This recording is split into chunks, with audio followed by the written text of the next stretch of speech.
Tonight, it's England against Canada here in Stoke-on-Trent.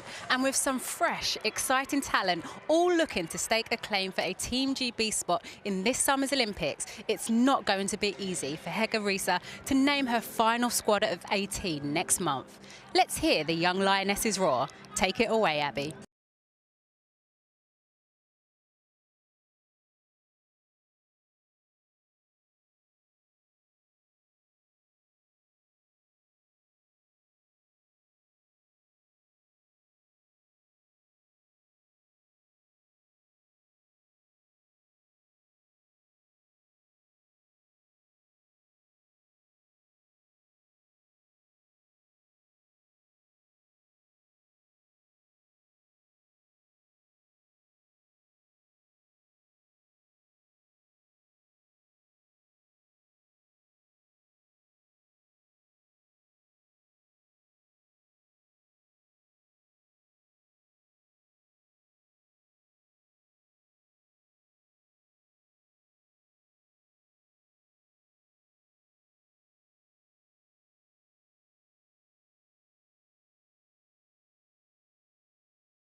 Well, you might remember young Amanda Gorman at President Joe Biden's inauguration earlier this year with her spoken word poem filled with hope and inspiration. Well, there's a new kid in town. Well done to 17-year-old Abby Sims, giving us all the feels ready for this Lioness game this evening. Kick-off here at the Bet365 Stadium is just over 10 minutes away, which gives us plenty of time to introduce you to the panel this evening. I feel we have a mini Lioness reunion going on here. It is former Everton and England goalkeeper Rachel Brown-Finnis. I'm going to do my best to not call you Brownie throughout the show. All right. And obviously joined by Casey Stoney, manager of Manchester United and former Team GB and England captain. Casey, I'm going to come to you because you were in the studio on Friday as England were beaten by France 3-1. What lessons will they take from that game into this one this evening? I think the lessons were fine margins. I think they need to be better defensively and offensively. They took their chances, one before half-time, they go in 1-1. At 2-1, if they take that chance, it's 2-2, it's a different game. So making sure that they can do that. And then defensively, they need to be better. You know, you can't let the ball bounce in midfield, get done by pace. And then, unfortunately, centre-back has to go across to cover. And listen, this was an unbelievable finish. But if you don't let it bounce in midfield, you've got a chance of defending it. And then the connections at the back, the gaps were too big. So centre-back gets drawn out. The gap between the centre-backs here is huge. And you get isolated 1v1. She can get herself in the box. You can't touch her now. And this is a little bit of naivety to let someone run off you in the box. And she's got a simple tap in. So both boxes, they need to be better tonight. But there were some positives. And Rachel, coming into this game tonight, it's a strange one, isn't it? Because, yes, you're playing for the Lionesses this evening. It's a team game. But actually, you need to put in an individual performance because you're up for selection for the Olympics. Yeah, it's a lot on the line for these individual players. And we'll see soon with the lineup that Hege has gone. She's given those players a chance. You know, a squad of 23 usually for World Cups, European Championships. This is a squad of 18, 2 goalkeepers, 16 outfielders. That is a big trim. And we're just talking about England players. You've got the other home nations who will factor into that squad, and very little time to impress Hege. So tonight will be a huge game, but I hope the girls go out and play with freedom and expression and don't feel the weight of that pressure. Well, that was the buzzword from the last game, Casey. Be brave and show what you're about. Is it going to be the same this evening? Yeah, absolutely. And I think this is a team that is capable of going out there winning. They need to be brave, they need to play forward and express themselves. And I'm really looking forward to seeing Lauren Hemp starting tonight because I think she's a very exciting talent. OK, well, let's hear from both of the managers ahead of the game this evening. They're speaking to Joe Curry. Hege, you've made 6 changes from the side who lost to France. To what extent is this the best team available to you? And how much is this about you trying to see as many players get minutes in terms of seeing them for Team GB? We were happy with the performance against France. Like the statistics that we had was good. We just lost the game, and that's the most important, of course. But we were happy with the performance. Some players were outstanding, not playing today, giving others a chance to work on the same that we did against France, and hopefully do the things that we didn't do as well better in this game.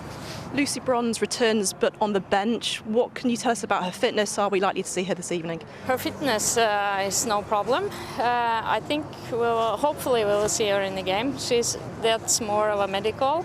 She did the training yesterday, some of the training the day before, so she's ready for some minutes if we decide to go for that. The Lionesses are clearly a team that you know very well from your time with them. Always very helpful when you're planning for tactics and a team. But where do you see the threats coming from England tonight? Yeah, I think England with the ball clearly have a lot of threats going forward. But I think what we've done is focus on us. I think that's the best thing to do. But absolutely, they've got attacking threats. But I think counter to that, which we've seen in the France game, we've got to be ready that when we win the ball, we've got to try and hurt them. Thanks, Bev. Enjoy the game. Thank you. Rachel, let's stick with Canada right there. They've made 3 changes to their lineup this evening. Where do you think their main threats will come from? I think we certainly know the strengths down the wings. Janine Becky in particular, we've seen at Manchester City for such a long time. She's a seasoned international player. She knows the pressure of major tournaments. She's a tricky player. She's become, I think, more of an impact player for Manchester City in how she's been used. But she's been she's difficult to stop. And what at the end of it, so for the bigger pitch, not just for tonight, Canada, their main player Christine Sinclair is out. Their number 9, their ever-present goal scorer, got a knock in the last game, so not playing tonight. But longer term and for the Olympics, Janine Becky popping that ball in for Christine Sinclair in the 9, that is where they're at their most dangerous. But it's an opportunity for Bev Priestman, former England assistant manager, to come in and impress in her first duty as a head coach. She wants to play top 10 teams going into the Olympics, and what a perfect opportunity. And talking about perfect opportunities and taking your chance, Lauren Hemp came on, made an impact against France, and she's in the starting lineup tonight, Casey. Yeah, and deservedly so. She was a really bright spark. Listen, she's been in great form for her club at Manchester City. She's direct. She's got nothing in her head but to face you up, and that's a nightmare as a defender. She faces up. She's scored different types of goals this season. This one's with her head. The thing about Lauren is she can go inside and outside. So as a defender, you show her one way, she goes inside. You show her another way, she can go outside. She loves taking players on 1v1. And as soon as she gets in the box, you can't touch her. So a really exciting talent. She's got pace, she's direct, and I'm excited to see her. And we do have a number of changes for England. We can go Carly, Demi Stokes coming in. What do you think about that change at left back? Yeah, well, I think realistically, it could be Demi Stokes or Alex Greenwood for the Olympic team. Simple as that. And so Alex Greenwood played in the last game, Demi Stokes tonight. So head-to-head battles, that's what it's about. Dealing with the pressure of that. Demi Stokes, they both, got a lot of experience at tournaments in these pressure cooker situations. So it's an opportunity for Demi because she's had her personal setbacks and she's had some injuries that's meant she's not always played at Manchester City. We've seen Alex Greenwood play at centre-half as well, and that versatility will play in the favour of Alex Greenwood. But tonight, Demi's got the chance to shine. Chance to shine, and a big performance needed. Teams are nearly ready. That's it. We will be back here at half-time. A stellar game requires a stellar commentary team, which we have delivered for you this evening. It's time to hand you over to the commentary team tonight. Former England and Chelsea midfielder Karen Carney is alongside the legend that is Jonathan Pearce. Thanks very much, Alex. Good evening, everyone. Everything in balance, a good lesson for life, and an important one for the Lionesses tonight, according to Hege Riise, who thinks they were unbalanced in defeat in France on Friday, between keeping possession, blocking the French counter-attacking and creating chances themselves. Too big a gap, she thought, between the back 4 and the front 6 at times, and France took advantage in transition to slice through the England defence too often. It was a painful lesson, wasn't it? And lessons need to be learned quickly. 8 defeats in 13 matches since the 2019 World Cup final. 3 home friendly defeats in their last 4 makes grisly reading. They'd lost 8 games in their previous 40. The wheels need to be reattached. Also, the last chance for these Lionesses, led out by Millie Bright, to impress Risa before she names the GB squad for the Summer Olympics. Canada will also be in Japan. They'd be tough opposition there, having won bronze at the last 2 games, beating Team GB, of course, in the 2012 quarter-final. So a big night for the likes of Lauren Hemp there, a stern test against a team ranked just 2 places below England in the world. This is a really good test for them tonight, Karen. Good evening. Yeah, it really is a good test. I think Canada will give a different, really different type of style of game that they're going to bring compared to France. I think they'll be physical. I think they will press from the front a lot more as well. So it'll be interesting to see how England cope. We've spoken about the tiering, how it's important to play these type of oppositions because, we could be, in Team GB could be linked with these in the competition moving forward in the Olympics, could be pulled out the same hat. So it's good to play this type of opposition and get some experience, especially for young players. Great night for Millie Bright, captaining her country, deservedly so. She's had a terrific season. Familiar names in that Canadian side as well, players from the WSL and players from the European scene as well. As we await the anthems here today, we believe the Canadian anthem, as it should be, will be played first. They beat England in the warm-up for World Cup 2019, I seem to remember, so this is going to be a stiffish one for England. That was in April 29. Christine Sinclair got the goal. She's not in that side, of course. For Bev Priestman, the England players know her so well. Here are the anthems. Oh, Canada.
Coach Bev Priestman, born in Consett, County Durham, singing along to the Canadian anthem.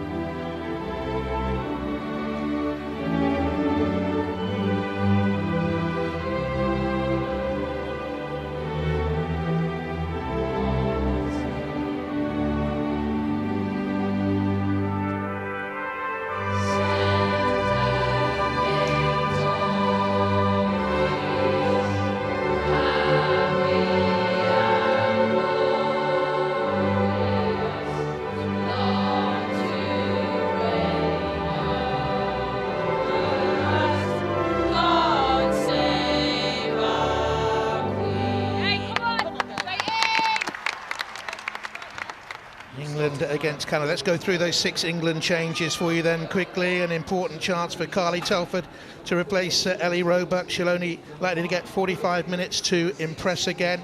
Karen Barsley is due to come on for the second half. Demi Stokes back after injury. Probably only get half an hour on medical advice. Jordan Nobbs came on against the French.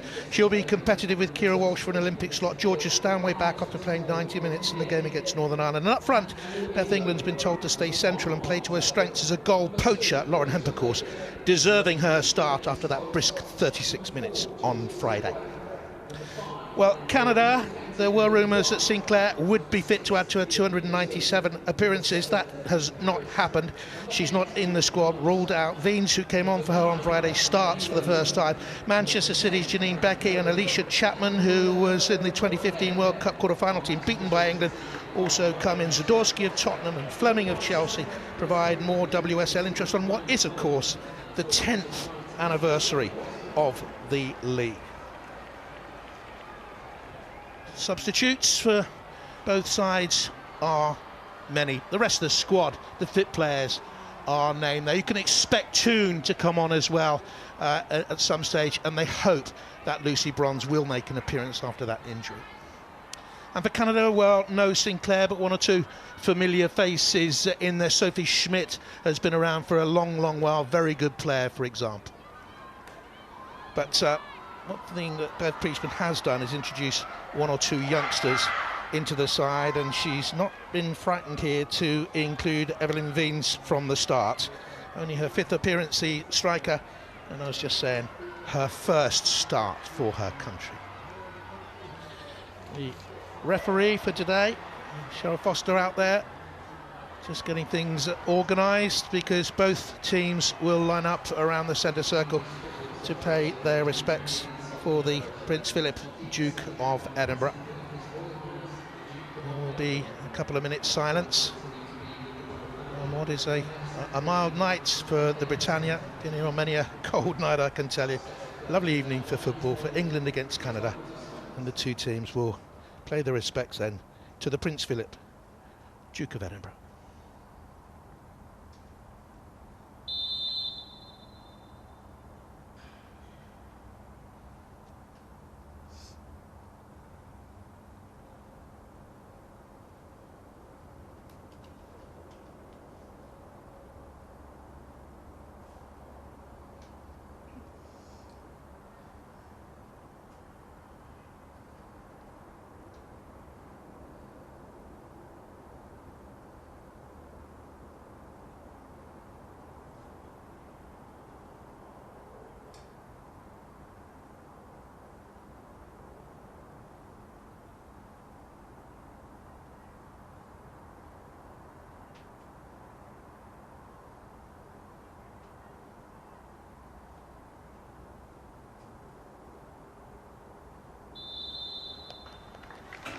Immaculately observed.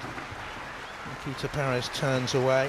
What a start for her. She went off on Friday on French soil, joined up late, having been finally released from Lyon. There has been a spate of COVID positive tests. She could be a major difference for England. Canada want to play the game faster than they were able to against Wales on Friday. Bev Priestman was telling me when they felt the pace of the game didn't necessarily suit them, because they got some fast players, some technically gifted players. We know about Fleming, we know about Becky. Looking forward to seeing young Wiens and Deanne Rose on that right hand side as the players of England and Canada take the knee. Just watch out for her pace through the middle, for example, Rose. If she comes out to this right hand side, she is fleet of foot, I can tell you. She moves out to the left initially, and Canada all in red get us off and underway. We're headed into the England penalty area and dealt with by Millie Bright, who will feel so honoured, and her family will feel so honoured by her wearing the armband, because she's England through and through, a terrific character. She's had adversity early on when she was a child with illness, and had a wonderful season. Jordan Knox up towards Bethany England. Interesting that Hegarisa was telling me she doesn't want Beth England to wander out wide. She doesn't want her to drop deep. She wants her to be a centre forward in the middle. Look, you want your centre forward, Bethany England, to be in between the two centre halves. Why? Because it allows Lauren Hemp to do her job, and it allows Nikita Paris to be out wide, and they're going to give you the opportunities. Probably this situation now, we want Bethany England on the end of those crosses and opportunities if they do come into the box, but that's where she's at her best, in that 6-yard line. Intriguing evening for her, Bethany England, because time is running out on one or two of these players to book a selection for Tokyo 2021 and the Olympics. There are only 18 players. 2 have to be goalkeepers. There will be players in that squad from Wales and Scotland. There might only be as few as 12 England Lionesses in that squad. Hegarisa says for the moment, concentration just on England to get things right before, of course, the World Cup qualifiers start in the autumn. But it will be very difficult for these players, Karen, to put the Olympics out of their minds completely. Look, you're on trial. You know, this is an opportunity to impress the manager. Every player is fighting for their position in that 18. It's going to be very difficult. Here's Rose with that electrifying pace. He cuts it into the edge of the 6-yard area. Williamson does well in there, under pressure from Janine Becky, who's taken a more central role at this moment in time. All the players wearing black armbands in remembrance of the Prince Philip, and a little bit of a knock for Nikita Paris early on. It's a 52nd game for England, and Leon Striker, who has 13 goals in French football this season. Just a little knock on top of the boot by Quinn, who plays for the Rain Club in the USA.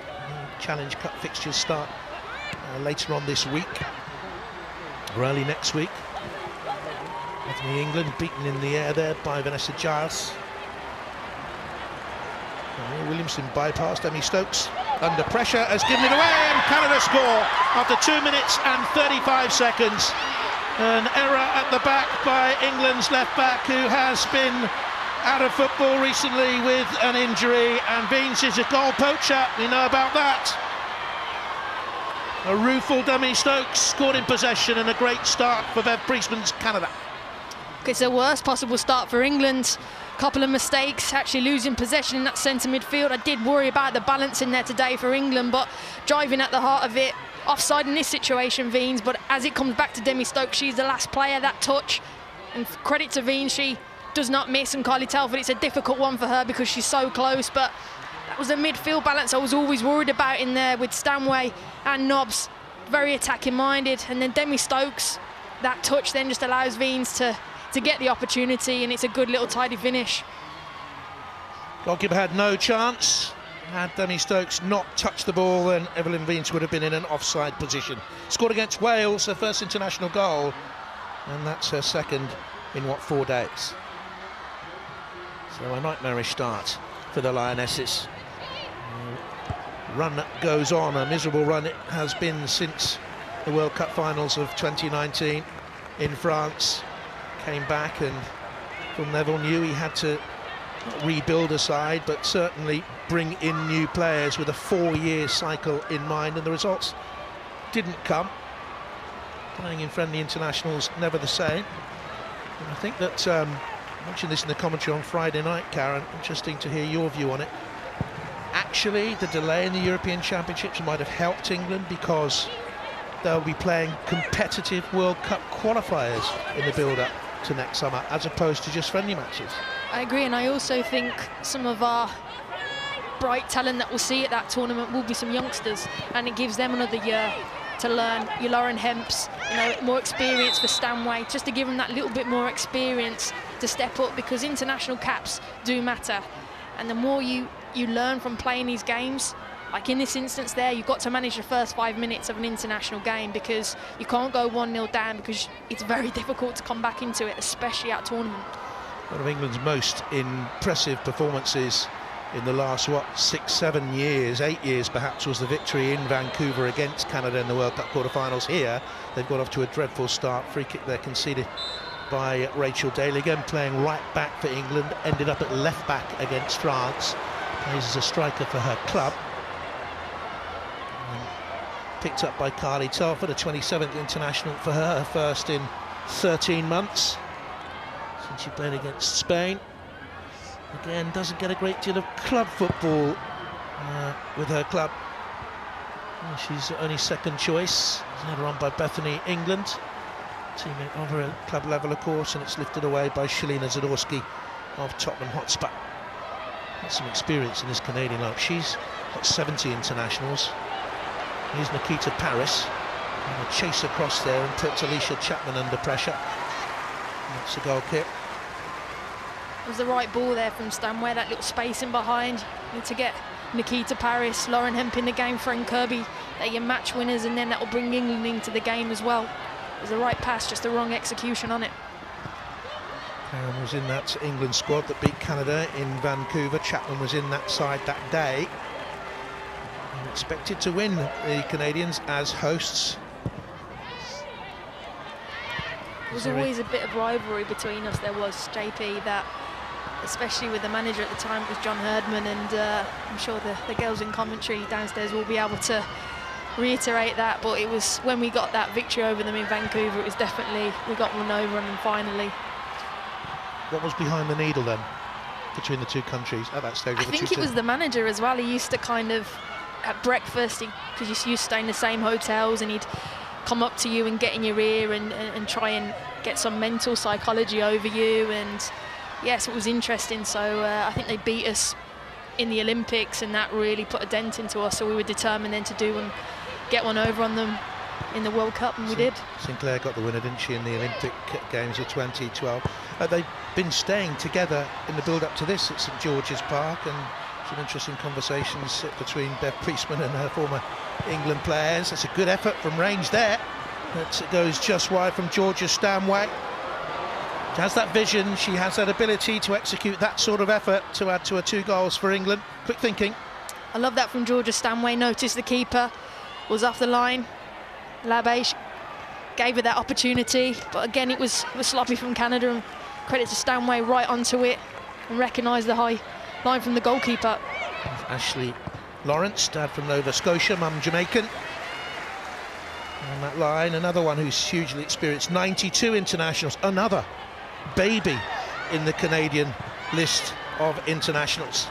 When you've got Sinclair 3 away from 300, it's staggering number of internationals she's played, and others in the squad as well. Desiree Scott wearing 11, 158 internationals. Giants out wide to Lawrence, who plays her football in Europe with PSG. They're top at the moment in France, looking to end that domination of Lyon. Williamson into Fran Kirby. I think that Egarisa is mindful of the Chelsea and Manchester City competition for the title, and I don't think the plan is to play Fran Kirby for all of the game. Casey Stoney's Ella Toon will be earmarked to come on, I think, for her at half-time. There's Georgia Stanway. And Demi Stokes, just the sort of start she didn't want.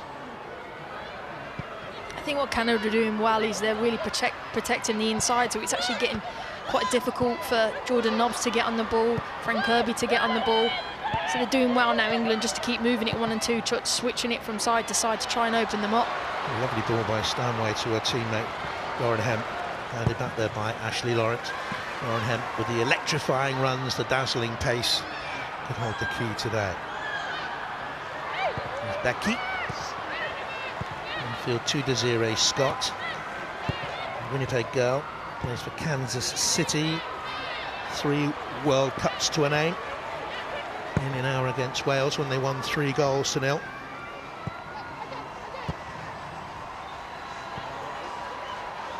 Labé has gone on to become their #1 choice in the last few years. He was only on the bench in World Cup 15, but played in all the games in France.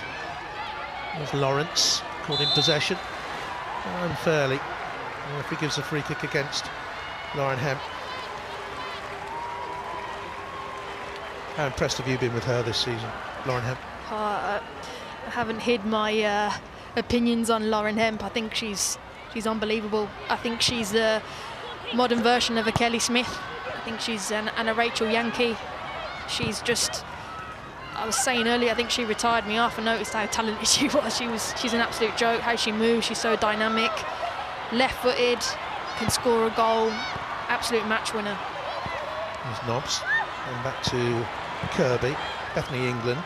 And a shot from range, not far off target, and they're getting players forward into dangerous positions. And we know that she has an accurate shot and a powerful shot. We've already seen it twice now in the game. And a great effort it was by England's #4, Georgia Stanway, from range. Yeah, Stanway started really bright. You know, she's higher up the pitch. I know she's been a bit deeper in the build-up play, but you see her higher up in this situation. That's what she's renowned for, those long-distance shots. And again, that's the second one of the game, so hopefully the third one on target. A couple of goals for England so far. She scored 10 for Manchester City this season, and she's been used everywhere. She's been used at right back recently, central midfield, up front through the middle, off the main striker, wide. So versatile.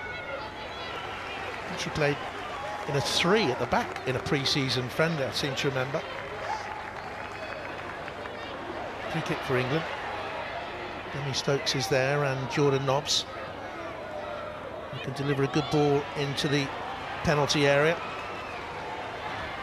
Missed World Cup 19, only played 1 game at World Cup 15. Deserves to go to a majors and play an influential role. In comes her cross. It's dropped a mini plate just inside that 6-yard area, and she couldn't readjust her feet and get the shot away on goal. It was Bethany England, inside that 6-yard area. It fell too, and just a little bit unkind, the bounce, she couldn't clear her feet.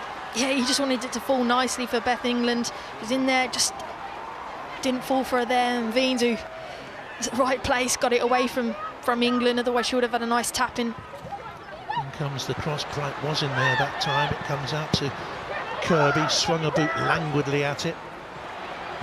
Shot back towards the edge of the 6-yard area. Demi Stokes has stayed forward there. Appeals for the corner, but it is a goal kick.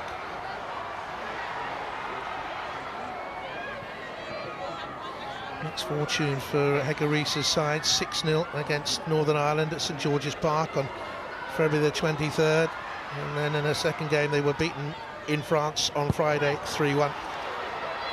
As a player she won the World Cup, the European Championship and the Olympics in a rare group of individuals who have managed that feat. This child who is at Bordeaux. Checked on the pronunciation of Vanessa Giles with the Canadian side. I thought it was Gilles, having described her as that when I've been commentating on Bordeaux this season, but apparently it is Giles. And here's Paris and Millie Bright. Switch of play, looking for Hemp. And well judged by Ashley Lawrence, who got it away.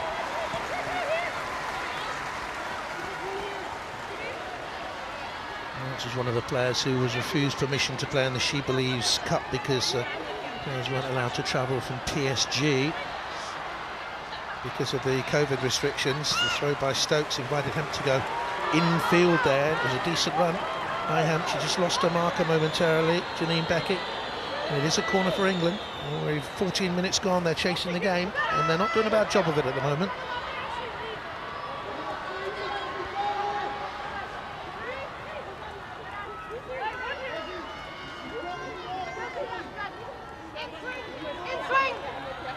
Been at the near post. Into the corner kick. Into that near post area, cleared away. Pushback it was by Stanway into the mix and away then to Daly. Kirby's on that England right, supported by Bethany England. 3 in the middle to hit. England again. In comes the cross, good ball in there as well for England that time. Just headed away by Desiree Scott. Stokes has stayed forward, trying to work a shot away, and can only clear as far as Dale. I thought she might have just got caught there actually by Evelyn Veens. Versatility will be the key to get into the Olympic squad, and Rachel Daly can play as a right winger, right side midfield player, right back, right wing back, and of course up front. So I would think she would be in the squad. England coming short to receive the throw.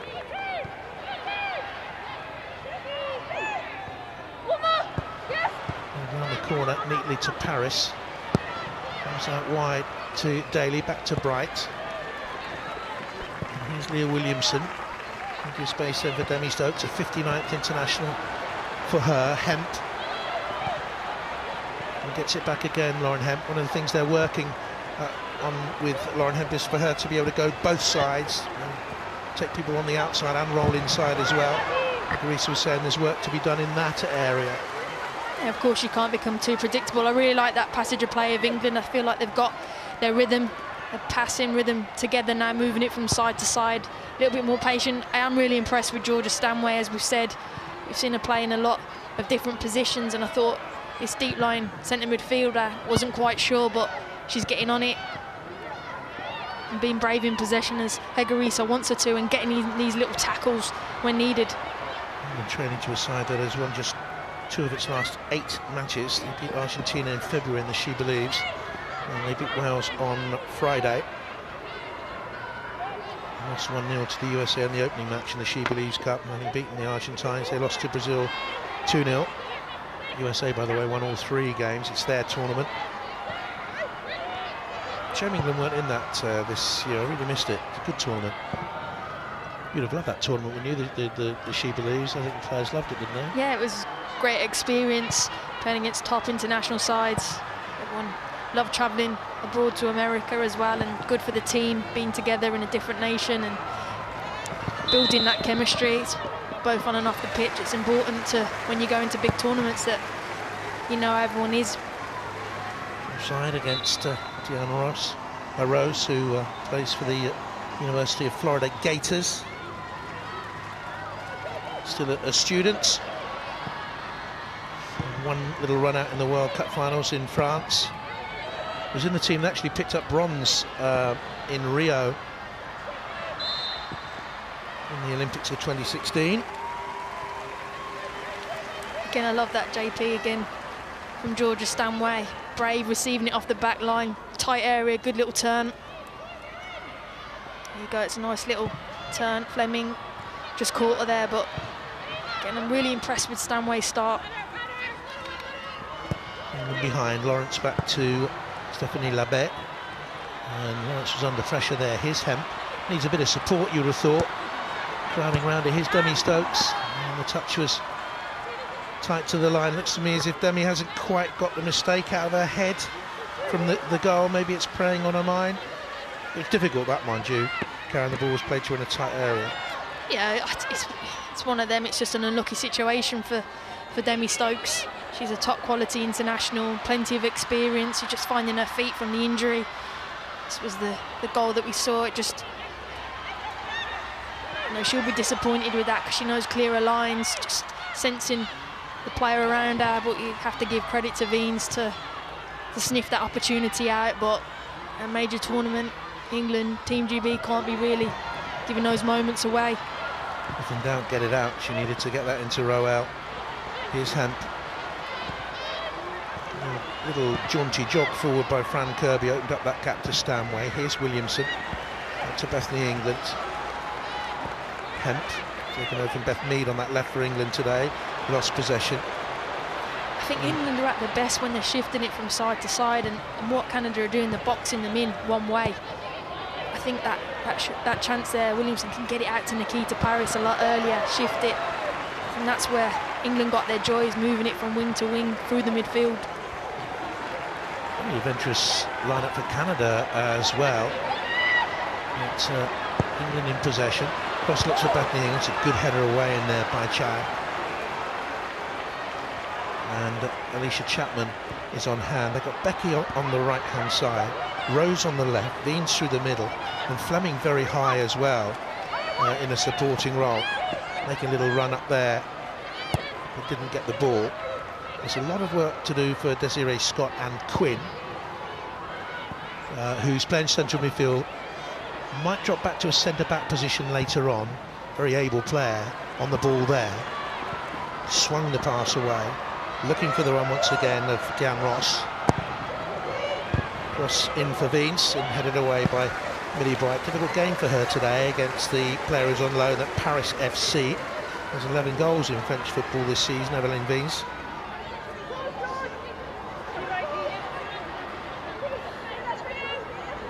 We just need to break this cycle and get some wins under their belt. Beat Japan in that she believes. Then had the one game against Spain, a defeat in the USA before lockdown. And we're off international football for 11 months. And there's a getting to know you phase, as we described it on Friday night in the commentary of the French game. Yes, the players know each other, of course, so well. A lot of them have been together for a long while in the Lionesses camp, but it is a situation where, to some degree, they're starting again under the new coach. How disturbing is that they have to start again? They had Phil Neville, they had the World Cup, then they sort of began again, now they're having to begin again, Karen. Look, it's not ideal for the rhythm of the squad, but, you know, England have found a manager that will come eventually. And when you find a manager in Serena and you think, right, she's the right person, sometimes you have to wait for them. And I think Serena is the right choice. I think she'll be a brilliant acquisition for the team moving forward. And unfortunately, this window is just not ready for her to come. So, you know, they found someone in Hegarisa who, as you've spoken about earlier, has got fantastic pedigree in the game, knows the game, has got fantastic staff behind her. for the players it is a bit like that, but at the end of the day your job's to get on the pitch and deliver a game plan, and nothing really changes in that. A naughty one that from Zadorsky. Caught Bethany England. I have to apologise as well, Karen. I asked you exactly the same question last night on 5 Live. Different audience, and I do actually repeat myself quite a lot, you might have noticed. I'm still trying to work out your question though about the shin pads. Oh yes, the player is I'll have to check on that myself now. Which England player has worn the same shin pads for 5 years in a row? Now here's Jordan Nobbs trying to win the ball against Desiree Scott. And they'll break out wide towards Lauren Hemp on this near side. And a roll away, and she gets away from Quinn. That's a nice piece of skill, and she looks for Bethany England. That ball will be shepherded out of play. Goal kick to Canada.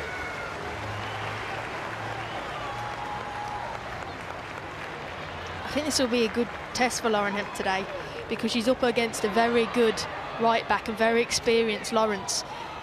She's strong, she's quick. Lawrence will run you the other way as well, so it's going to be a good lesson for Lauren Hemp how she comes up about this, and people are starting to know about it now. And when you're recognised, people defend on you, double up on you. You've seen Becky's coming back because she knows her as well. So how do you react to that? And how do your England players help you in that situation when you're 2v1'd at times? 23 gone at the Britannia. Played out then towards Vanessa Giles. The debut a couple of years ago now against New Zealand. Played 1 game in the She Believes.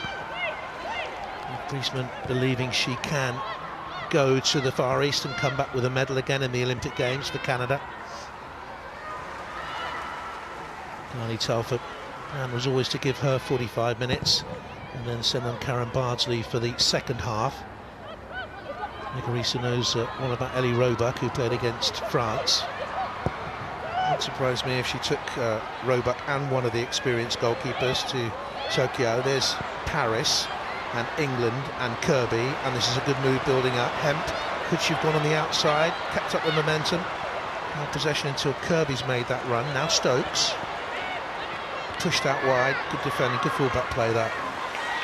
It's a fine player, Ashley Lawrence.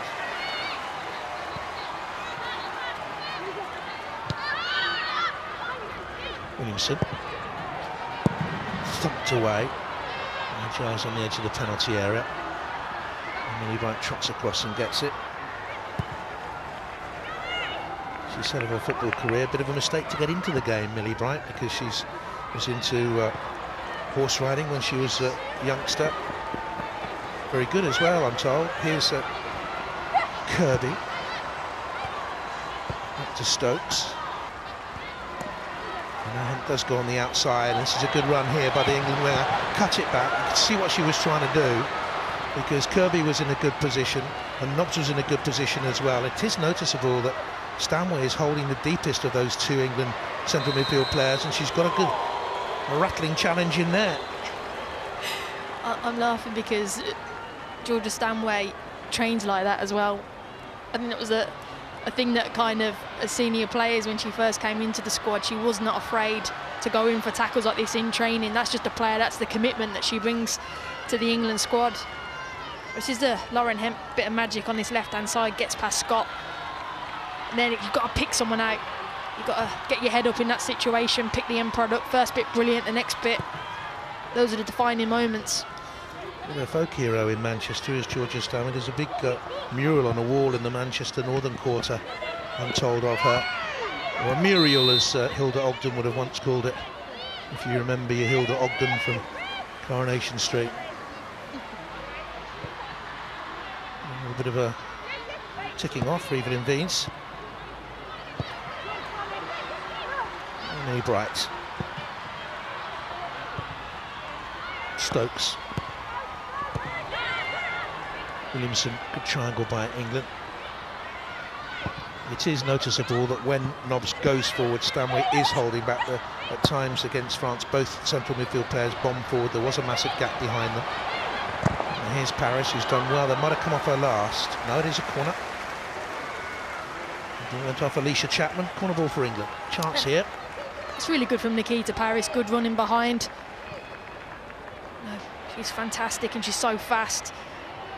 Does well for there to earn her team the corner. If you just joined us, England trailed to a very early goal by Evelyn Veens after a mistake at the back.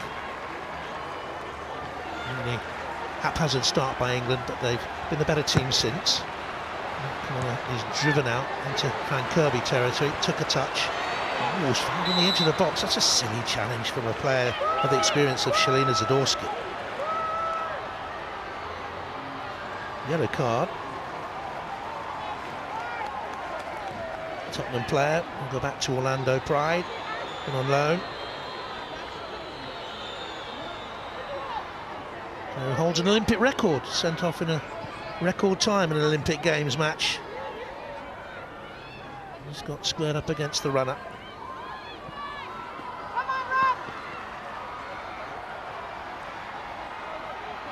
Free kick here then for England.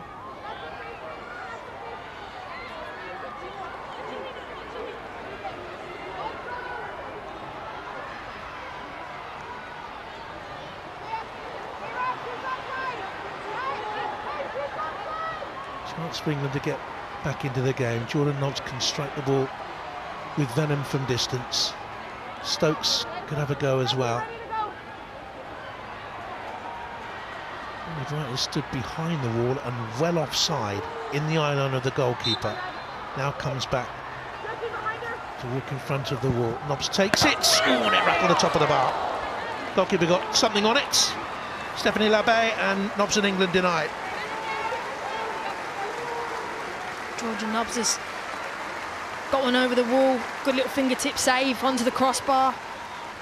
Fantastic effort from Jordan Nobbs. Power. Keeper did really well. It's getting off on it. Scored on a debut from range against Italy, I seem to remember. In comes the cross, headed away. It's another good hit from range. Stanway arriving. She's setting her sights. That's her third effort of the game. All off target so far. England look really good on the actual second phase as it comes out. Clearance. Georgia Stanway quick onto it.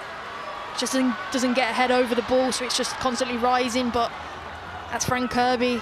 That's Stanway, always bright on that second phase. Something perhaps England have worked on set plays, which building some good opportunities. I think England have got momentum now. Scored a thunderous goal for a younger England team, Jordan Nobbs. Start of her international career, but it was against Italy in the Cyprus Cup where I think she scored on a debut. Were you in that team that day? Did you play? I can't even remember what I did yesterday, JT. Well, you were with me. I have that effect on people, to be honest. There you go, there you go. It was Millie Bright. Now Williamson. Stokes. That's rolled away from Lauren Hemp. Difficult to control it that tight to the line. Now Stanway's missed the challenge here. Jessie Fleming goes away from her. She's brought down. And a poor clearance away. Alicia Chapman wanted to do too much on it though. Nikita Paris was across there.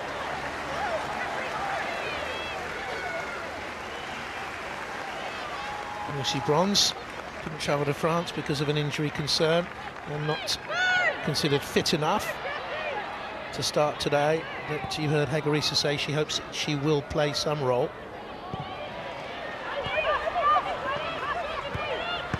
Half an hour played. England planned to take Demi Stokes off after half an hour and introduce Alex Greenwood. This isn't a problem for Demi Stokes, but she has had the injury, and on medical advice and with the club in mind, they were only ever going to give her half an hour today, so this is part of the plan. Yeah, it's part of the building back into fitness, especially at international level, and probably that was the slow start potentially from Demi. She's been out for a long time. She's a top quality player, brilliant defender. Who's just unlucky in that situation, but you've got to see the bigger picture, and managers and coaches and fitness coaches. It's not just about the here and now, it's about a month or 2 months' time, bigger picture planning. So Alex Greenwood is on for a 49th appearance for her country. Let's play back here to Scott.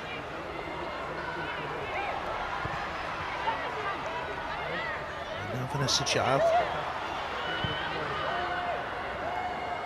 Interesting to see the development of Priest. She was with Canada before, of course, at the younger age groups, and then she was assistant to John Herdman. And here's the goal scorer. Ran into a brick wall called Rachel Daly. Here's Nobbs. Some big England names will not go to the Far East with Team GB. Not enough positions for them all, because there are Scottish players who deserve to be in that squad. Can't leave Caroline Weir behind, not on her form this season, I wouldn't have thought. Erin Cuthbert, Kim Little, some really talented players.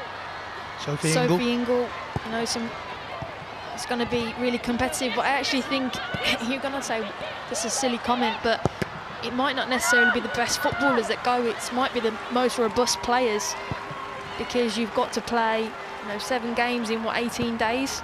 So with a squad of 18, some technical players might miss out because you need some robustness in the squad. You can't pick a player that might be fit for 1 in every 3 games. They have to be in every training session, be ready for every single game, and that might be a defining factor as well.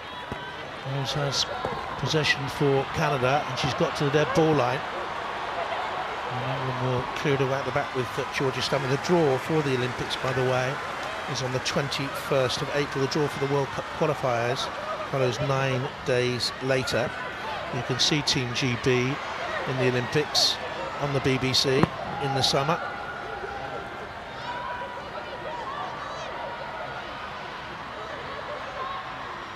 12 minutes left in the half. Good run here, it was. Has the ability to take on defenders, power and pace, and read the game well there with a little cutback, but her teammates weren't on the same weight at length. Scott strong in midfield at the moment for Canada. Good balance in there, Scott and Quinn. Another who made a debut against Italy in the Cyprus Cup, but that was for Canada, of course. There's Fleming. Again, that's another important nick from Georgia Stanway there. I've mentioned her a lot. This is better from England now, getting on it. Jordan Nobbs getting on the ball as well. Good movement in behind, just out of vision that you can't see from Beth England.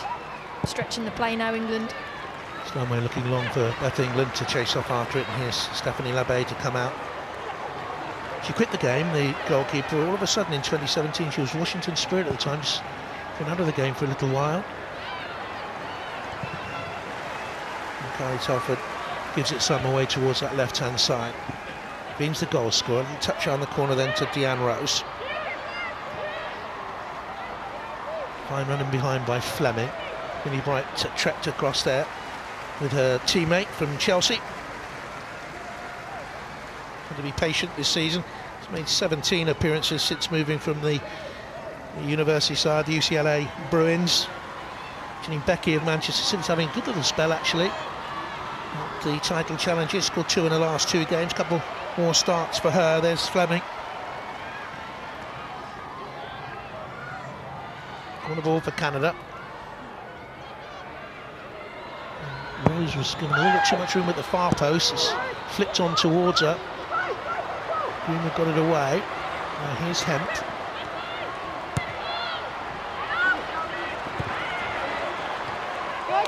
Actually Rachel Daly who got that away back inside that England penalty area. Stanway, would you say she's been England's best player so far, Karen? I do, yeah. I think she's been the one that's tried to, she's had shots even though she's a deep lying midfielder. She's tried to get in possession. She's got in some vital tackles.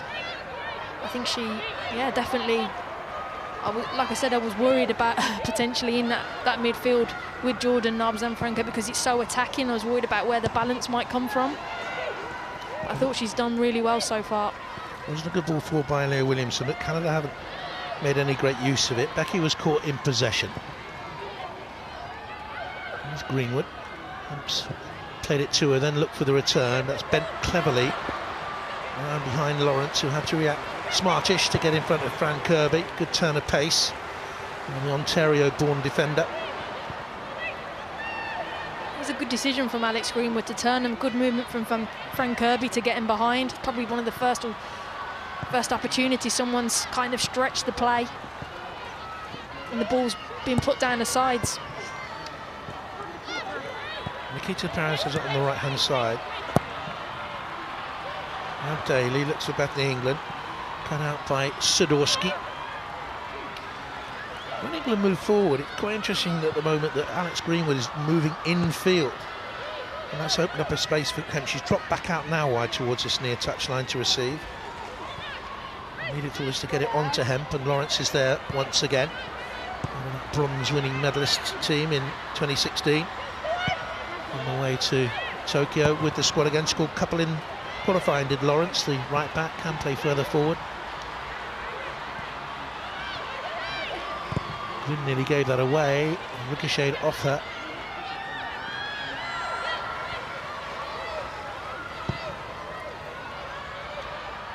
Played each other 13 times, these two countries. This would be a 7th Canadian win. England have won 7. There's never been a draw between the two.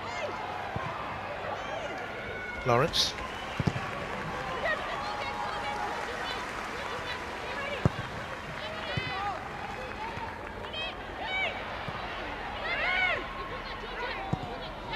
By Desiree Scott.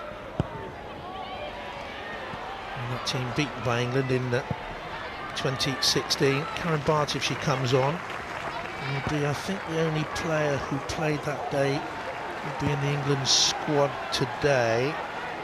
Well, apart from Karen, who's up here with me. And you were taken off right at the end of that game. You were against Canada. You were replaced by Casey Stoney. Oh, it's a good ball up there towards Diane Rose. Bent in right behind the England defence. Away it goes, hit by Quinn. And pushed over by Carly Telford, who had to make the save.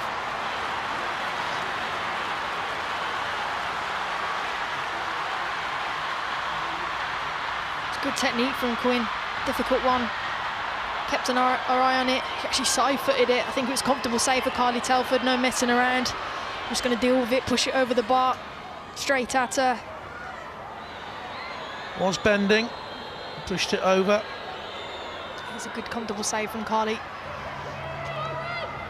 The lowdown on that save from Rachel at half-time. Swung away from the England goal. And it goes from Hemp.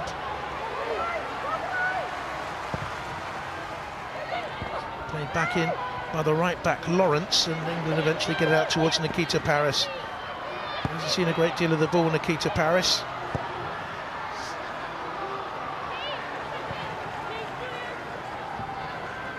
Five minutes left in the half.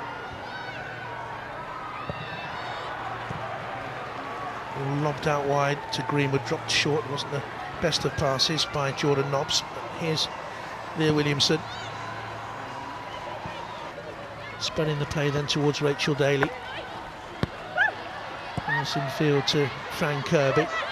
The plan is to give her 45 minutes or maybe a little bit more. And then Casey Stoney's tune will come on from Manchester United. I think she was brought on that day against Japan in the quarter-final, Casey, just to add a little bit of flair, a little bit of attacking flair. What do you think? I'm sure she'll tell us about it at half-time. I'll be looking forward to that from her. Yeah, it's going to be a throw to Canada. Oof, that was a painful one. Oh, the thud there. Covered a lot of ground today. Here's Georgia Stanway. It's Kira Walsh, by the way, Shin Pads player. Oh, really? Yeah. Wow. I read it the other day. She's worn the same shin pads for a number of years. I hope she's washed them.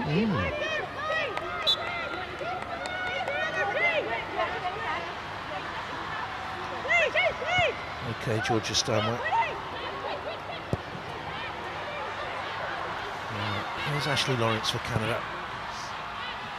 So they venture down this right-hand side. Becky.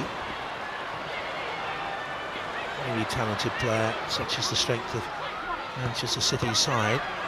She hasn't been a regular from the start, but as we're saying, she is having a little bit of a spell now on the side. Scored in the cup final back in the autumn. It was held over from last season. Means onside.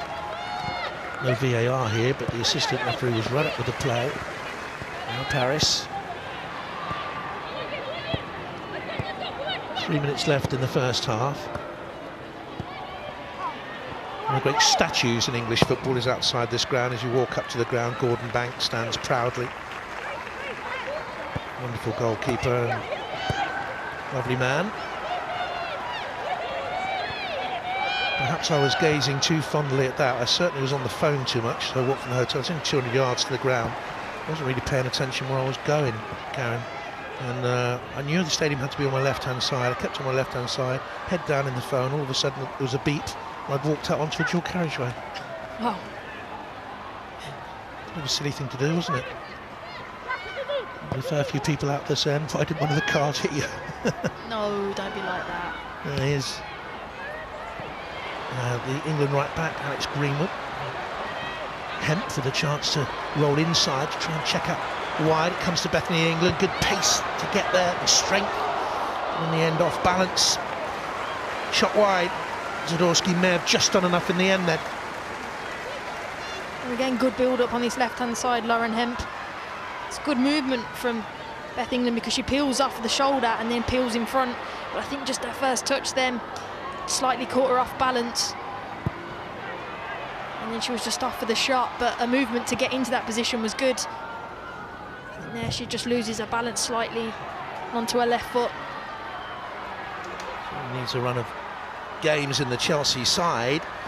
She's not going to get them with the form of Harder and Kirby and Kerr up front.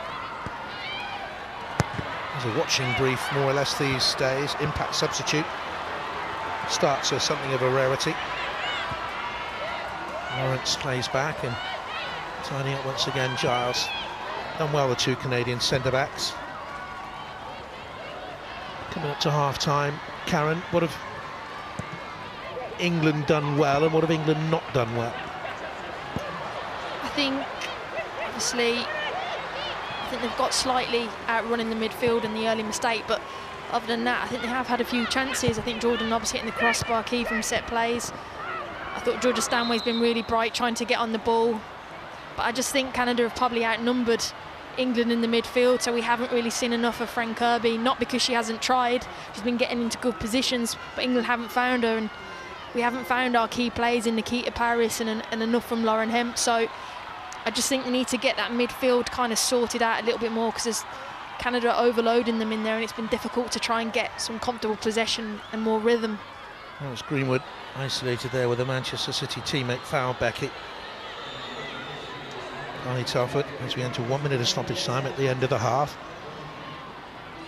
Barking out orders to that England line, a high line. Dean's trying to make the run in there. Becky will take the free kick herself. Having a little look around the corner. That's a good delivery towards that far post area. And it was a decent leap as well in there. It was St. Charles who got up. Didn't make any contact in the end. It's a Canada throw at the end of all that. Couldn't quite get high enough. 1.70 tall. That's the player from Châteauguay in Quebec. Well, she did get high enough, she just misjudged it in the air. Yeah, it was a good clearance from Rachel Daly at the back post. Done enough to get it away. It's about managing this situation now. 30 seconds before half-time, get yourself in, regroup. It's key management again at tournaments, which I'm sure the women in punditry will be able to explain at half-time.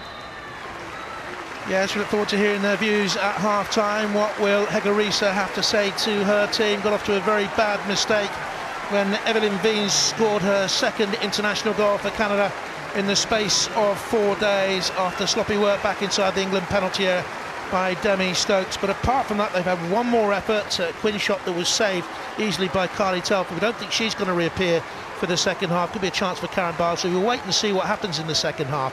But meanwhile, Alex, back to you with England trailing by 1 goal to 0.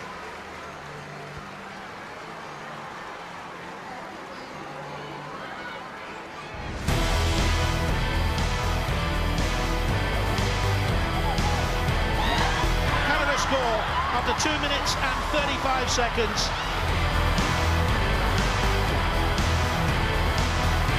shot from range. Nobbs takes it. Oh, net rattle at the top of the bar.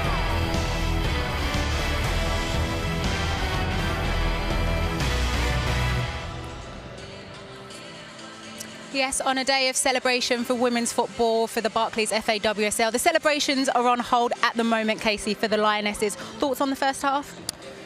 I think that Canada have caused England problems tactically, and England haven't adjusted. So it gives them half time now how they adjust. They're creating overloads in midfield because Canada are playing with a double pivot, but England are playing with a double pivot, and no one's coming out to deal with that. So it's almost a 4v2 against the centre forwards, and I'll go over that in a minute in terms of the analysis. But I think they'll be disappointed. I don't think they've had great passages of play or kept the ball, and I think, if I'm honest, Canada have dominated the first half. Well, Rachel, going into a game, you always concentrate in trying to stay first 5 minutes, you know, do the things right, play your first ball, but a nightmare start for England. Yeah, you don't want to get bogged down too much with any tactical, looking at the other team and what they're going to bring. Just focus on your individual role, and absolutely, it didn't go to plan. It was the basics. When we probably see the clip, it's debatable whether it's offside. I think it probably is offside, but it comes down to basic errors. Demi Stokes here, she's facing kind of the wrong way, gets inside of the play, but it's that touch, isn't it, that takes into the path of the player. It's disjointed defending again, like we saw on Friday. Casey, on there right now, by the letter of the law, I can't believe I'm saying that standing right here as a former player, the letter of the law, she's been given onside because it's not an offence to stand in an offside position. Yeah, but go away with your frustration right now. I would be raging as a manager if that goal was given, because Demi has to play the ball because of the position of the forwards. So she has to get a touch. And as soon as she gets a touch, then she becomes active. No, obviously Demi can shift it on quicker, but she doesn't know she's offside. So for me, it's how she can be deemed as not interfering, because Demi has to play the ball. You know, you look here. It's played through. She's 2 yards. Demi looks, sees her. She has to take the touch. She's still offside, and now she's involved in the play. So she's involved in that passage of play all throughout. So, listen, maybe I don't know the rules of the game anymore. Interesting enough, though, straight after that, goalkeeper Carly Telford running and picking Demi up to get her mind straight back in the game, Rachel. Yeah, well, that early on, it's and knowing, we talked about it pre-match, didn't we? The pressure, Demi Stokes coming in, and it's pretty much a head-to-head with her and Alex Greenwood, and to do that in the first few minutes, or to be a part of that kind of series of mistakes that led to an early goal. Could have potentially not killed the confidence, but you know, you can't afford any momentary lapses of concentration, certainly at the back. I know that as a goalkeeper. So to pick her up was the right thing to do, and Carly's got an old head on her shoulders. And Casey, you think actually there's more for England to do in there? Yeah, I think there's 4v2 all the time because they've got a double pivot too deep. They're able to play through the lines. They're playing with a false nine as well. Viens is coming off. Centre-backs aren't coming with her, and they're just creating overloads in midfield. One of the centre-backs has got to be prepared to step out sometimes with that false nine and go three at the back so they can cover that. I think if they can sort out Jordan or Georgia Stanway coming out and dealing with one of the two, they'll have more chance in the first phase of defending. Otherwise, the two centre-forwards have got no chance 4v2. We've created a couple of opportunities, nothing really much. Jordan from the free kick, Rachel. Yeah, it's a decent strike, but as a keeper you'd expect to save that. I mean, she does well to get it up and down over the wall from that close range.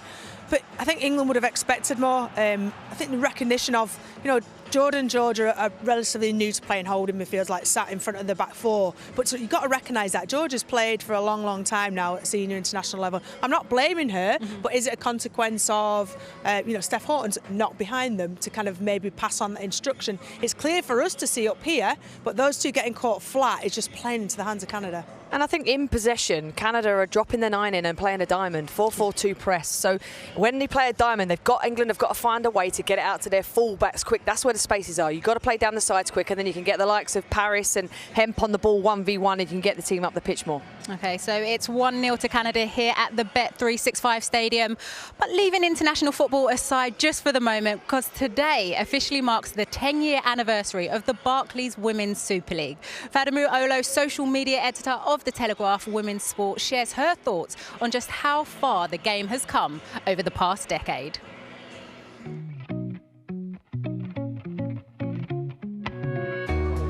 Famous names, some familiar faces. Super League. 10 years ago, the Barclays FA Women's Super League began right here at Imperial Fields. On the 13th of April 2011, Jill Flaherty scored in this goal to take Arsenal to a 1-0 victory over Chelsea. The teenager scores the first goal of the new Women's Super League. 8 teams took part in that inaugural season, and since then we've had plenty of relegation drama and edge of our seats moments. What a goal! What a strike! Seeing Rachel Yankee with her braids and oversized kit is a look that I tried to copy growing up. The WSL has become the most exciting league, welcoming talent from all over the world. Remember World Cup legends Carly Lloyd and Crystal Dunn? But homegrown talent has equally climbed the ranks and been inspired by early pioneers of the league. Steph Horton, Danielle Carter and Farrah Williams are just some of the early trailblazers who until this day are still involved in the league. The WSL has the power to inspire. Just look at Manchester City's Georgia Stanway. She was inspired by her then hero Lucy Bronze, who has now become a teammate at both England and Manchester City. Now what a story that is. I remember this so vividly. I remember we was preparing for the Under-17s World Cup. I remember exactly where I was sat. I was sat in the back right-hand corner. And when I come in and I seen them, I was getting all red and all nervous. And I didn't ask a question. I waited until the very end and then I got called out. Georgia Stanway, I can't believe you haven't asked us the question. And I remember asking the worst possible question. Obviously, like, food is a massive thing and we love food. So how do you cope when you go to different countries and the food's not great? I remember thinking I could have asked anything here to try and help my football, and I ended up asking that.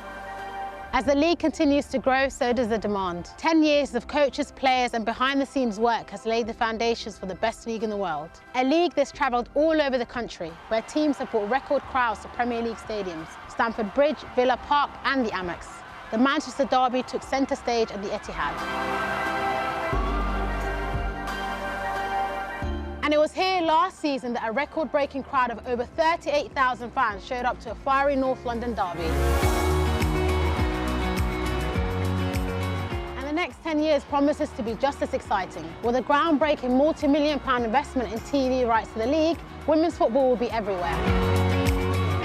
We are bringing women's football to a new digital age. As someone that gets to work in the greatest league in the world, we are bringing TikTok trends to the office. A new generation of players are using social media as their platform to connect with fans. They stand up for what they believe in and inspire people up and down the country to support women's football. Gone are the days of being grateful. Sportswomen are here because they deserve the best. The WSL is elite, entertaining and competitive. Week in, week out, the best talent in the world graces our pitches. We've got plenty to look forward to, including a home Euros in 2022. Here's to the next 10 years and beyond.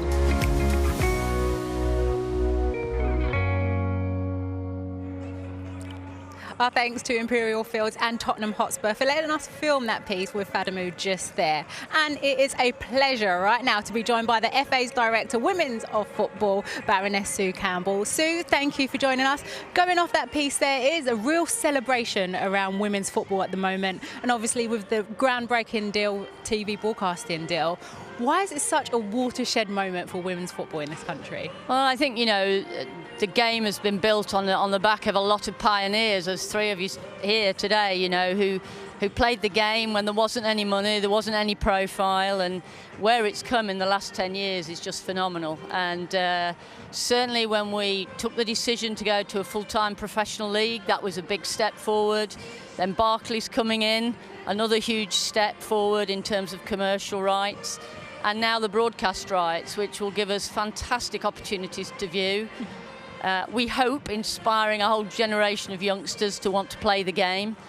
With great role models on the pitch, it's a fantastic moment for us all, I think. And then, Casey, for you, with your manager's hat on, what does it do for you and your club?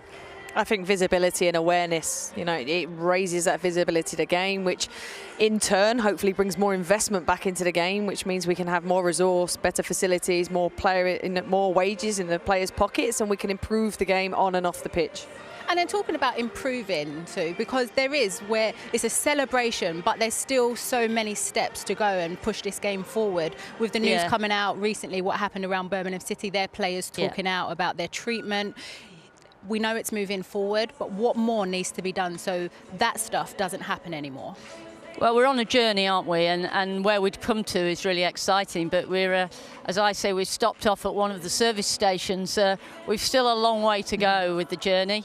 And you're right, we don't want any players to be disrespected, and we want players to have great facilities, great coaches, great opportunities to play. And when clubs have difficulty, our job at the FA is to get alongside them and try and sort those out, which is what we're doing. But where are we going? Well, you know, the ambition has got to be produce the greatest league in the world for our international and domestic players playing alongside each other in a great league, to attract even more commercial sponsorship. And not too far away, probably a little further down the line, perhaps 2 more broadcast deals, create a sustainable, self-sustaining league. That's got to be the ambition, so that this women's game is not just here, you know, in a sense, sponsored by men's teams, but can stand on its own feet and actually stand proudly as you know, the great game it is, alongside other games that we have in this country.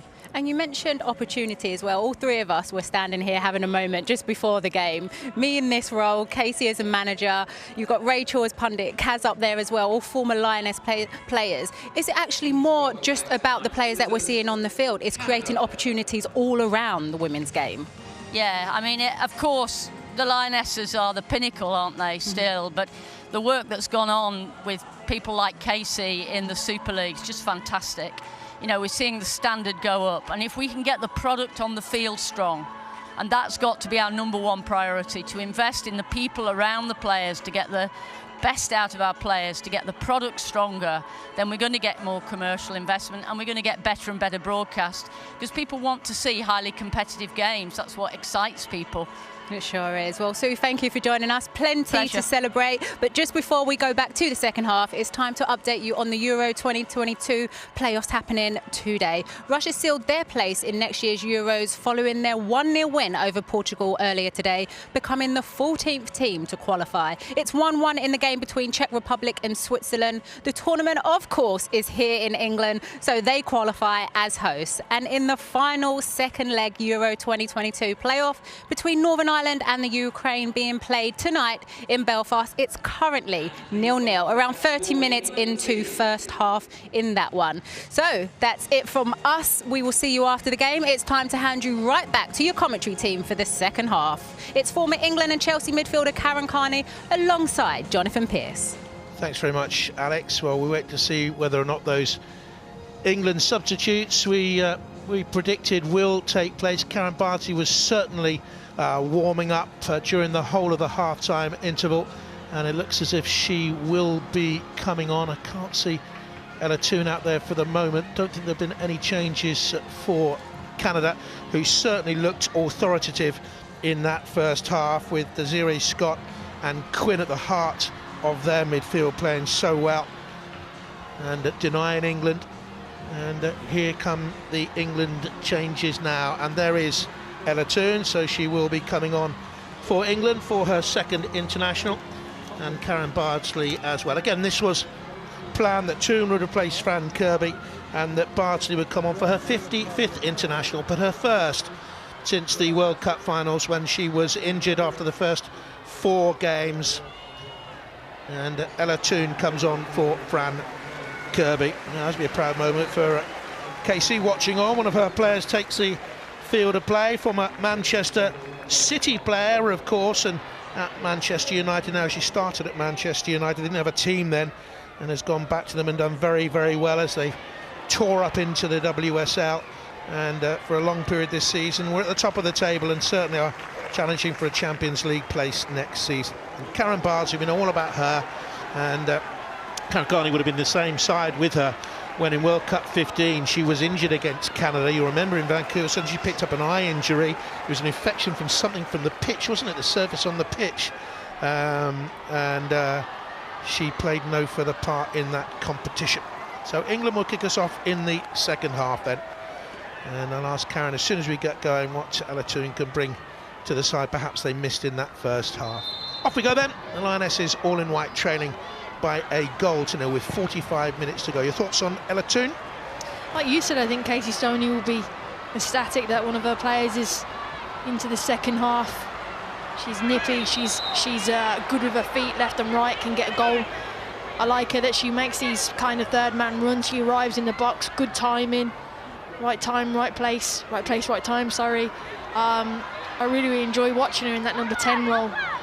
I think she's developed physically as well. I think Manchester United, Casey and her team have worked on that side of the game. When they first came up to WSL, I thought she was a little bit short of that physicality, but during lockdown she worked very hard on that side of her game, I gather, and she takes the place of Fran Kirby.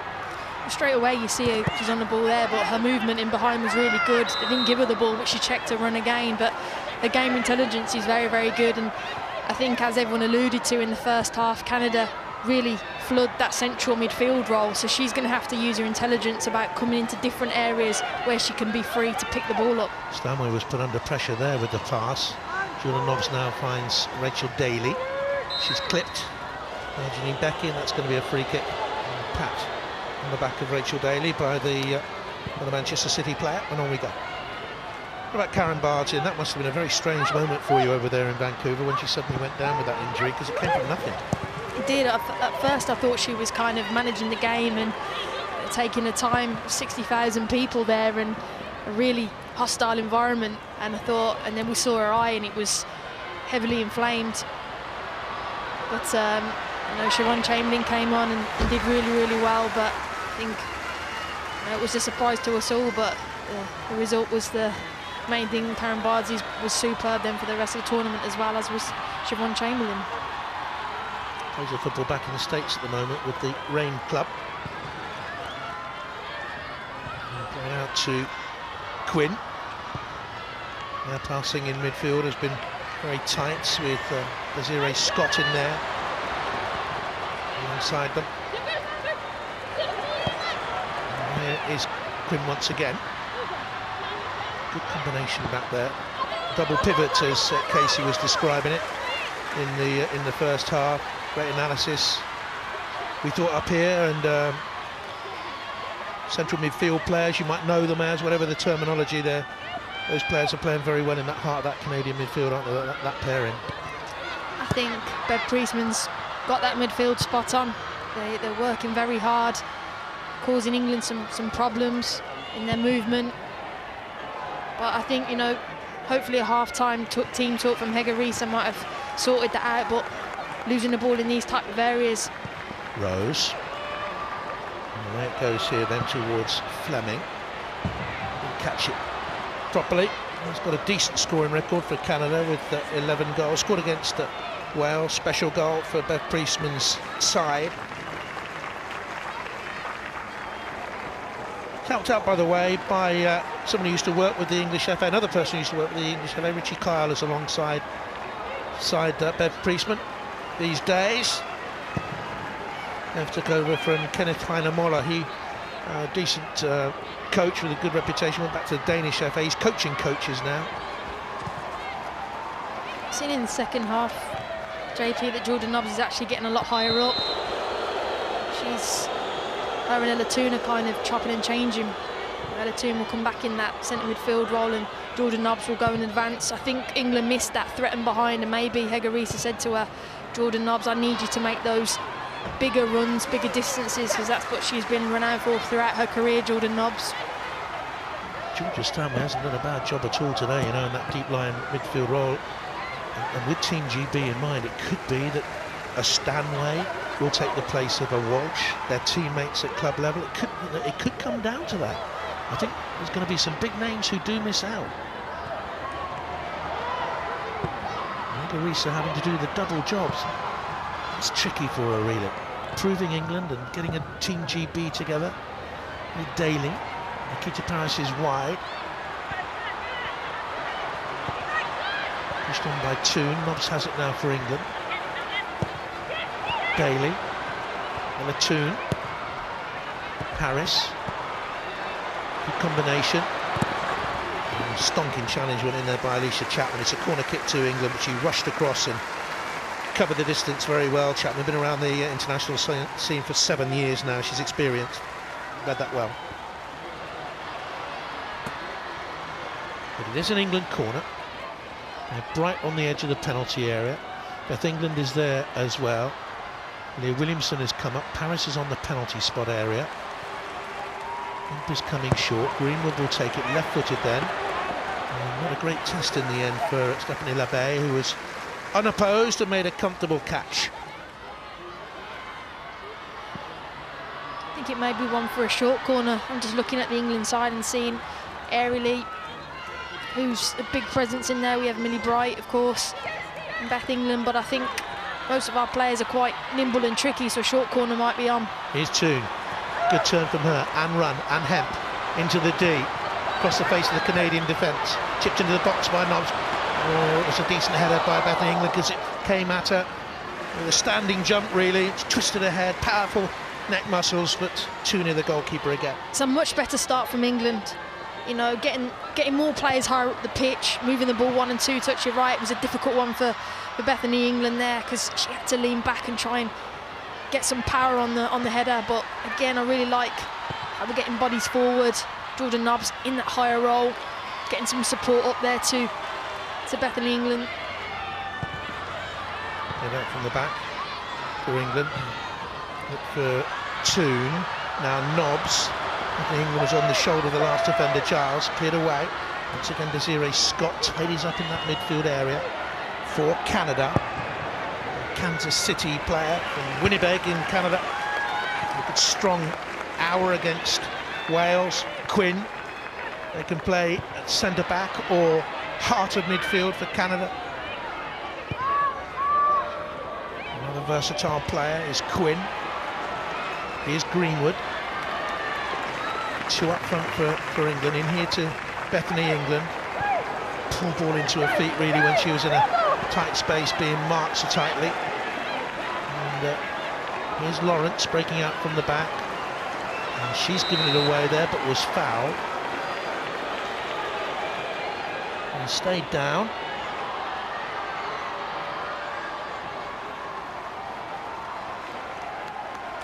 Another one who's been around the scene for a long, long time. 8 years since she made her debut in a 1-0 away win in China. She got the goal that day. Kelly warming up for England, Ellen White warming up for England. Good turn by Quinn. And here's Lawrence once again. Quinn is there in support.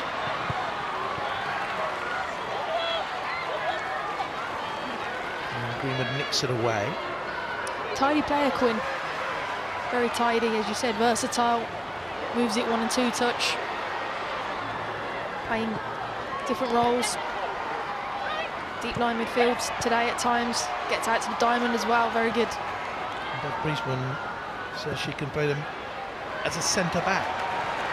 He's Daly trying to get into that central area of the Canadian defence. He's covered there once again, that Zadorsky it was, on the line by Jan Rose.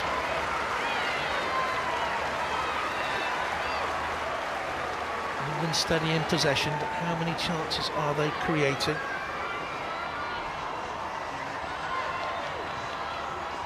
Daly. She's looked lively since she came on a tune.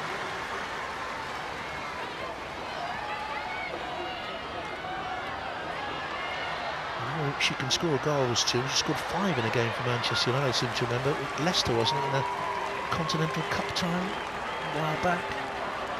Regular scorer for United, that's for certain. Here's Rose. Strong there, and purposeful, hugging the line. Throw to England. I do think the shift in mindset as well and the slight tactical tweak has really helped England. You know, Jordan Nobbs is a lot higher, you can clearly see that.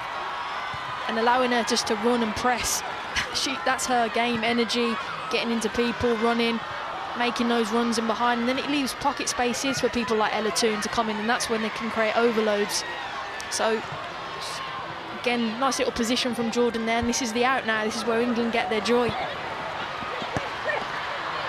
Hemp rolls in off that line. Bounces back towards Greenwood. Such a shame that the red seats of the Bet365 are empty. The booth and end away to our left-hand side. Roared out support for Stoke over the years, and it would have been a big crowd here tonight, I fancy, for Lioness's home game. There's a little header on. And the clearance is headed out by the Lyon striker, and it's going to be a throw to Canada. It took a long while for the Canadian players to come in with all the protocol. I was watching them actually quite closely as their identity cards were checked and so on, and their COVID checks were again run the rule on the COVID test. And looking at that Brighton Hove Albion programme last night, Paul Barber there, the chief exec, was explaining what it's going to take to get fans back into the grounds, and it will take a long time, so be mindful of that when you are going back into grounds, hopefully at the end of the season. Get there very early, because there will be all sorts of checks, quite rightly so. That's a lovely drop of the shoulder by Stanway. An excellent game for England. Wasn't an excellent ball, or was it? And she sets Hemp off in chase of Lawrence, and she closed down quickly on the goalkeeper. Lawrence had work to do, and goodness me, she did it excellently as well. Like I said, I think this is a learning lesson for Lauren Hemp. Lawrence is a very, very good right back, and you've got to recognise in the game early doors, what is my full-back strengths? How can I exploit them? And I think a foot racing behind is probably not going to be the one for tonight for Lauren Hemp, so she's got to be smart and learn different movements and add that to a game. And Rose for Canada. Right-footed cross, missed by Millie Bright, missed by Williamson, and cleared away there then at the back by Greenwood. As Millie Bright and Leah Williamson misjudged it. Good run in the side for Leah Williamson. She's been involved in 12 in a row now. It's her best spell as an England player. And the missing Steph Horton, of course, still out with an Achilles problem. There is Leah Williamson. And really, since World Cup 19, Phil Neville, indeed, Gregory's have not had a full-strength England side to pick from, and Veens was nearly in behind there. And it was scrambled away in the end by Stanway for England. Which plays it back to Daly. It is a factor, I think, over the last, what are we talking about now, nearly 2 years, Karen, that one or two players have been missing from most squads all the way through, key players as well. Yeah, and then you mentioned Steph Horton, England captain. You miss that player in possession, but you miss that leader as well. And I think the back four is consistent. I remember speaking to someone about the US national team, how they constantly wanted their best 11, their back four in particular, playing together on a regular basis, because you need to build those relationships. And if England haven't had that over the course of 2 years, it's been difficult. There's Rose. Back to Chapman.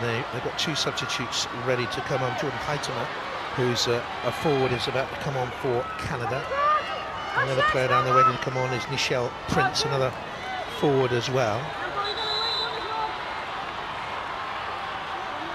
And here come the changes then. I think Deanne Rose will be one of the players who goes off, and she will be replaced by Nichelle Prince, who has pace and directness.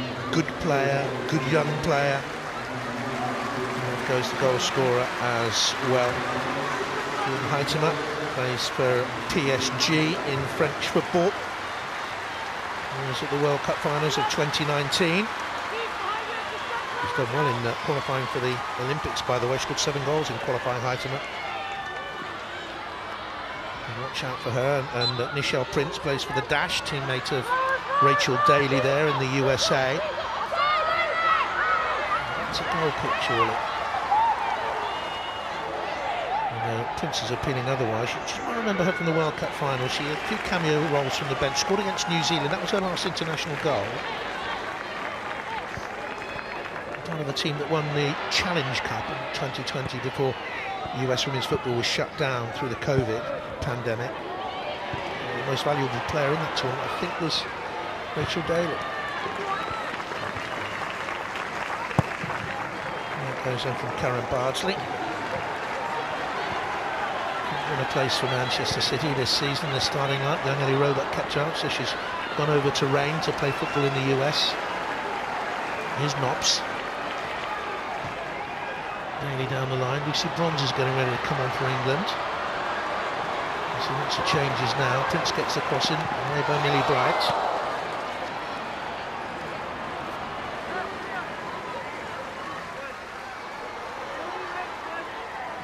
Swans would be delighted to see the player voted the FIFA Best Women's Player of the Year. Come on, Lucy Bronze. As Millie Bright does the organising back there again. Marsley's so experienced in that England goal. Quinn is in that 6-yard area. Beyond Quinn, headed away to the edge of the penalty area. Underneath that then was Hent. Good pressure by Toon on Scott. And she done well under pressure to keep hold of possession for Canada. And they come again here.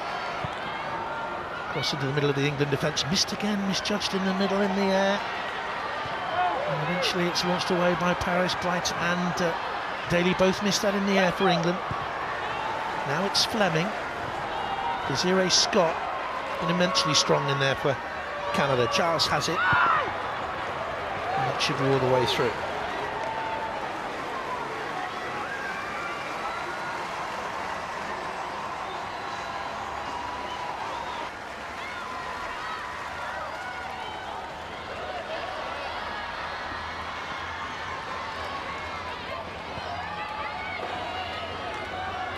Williamson for England. 2.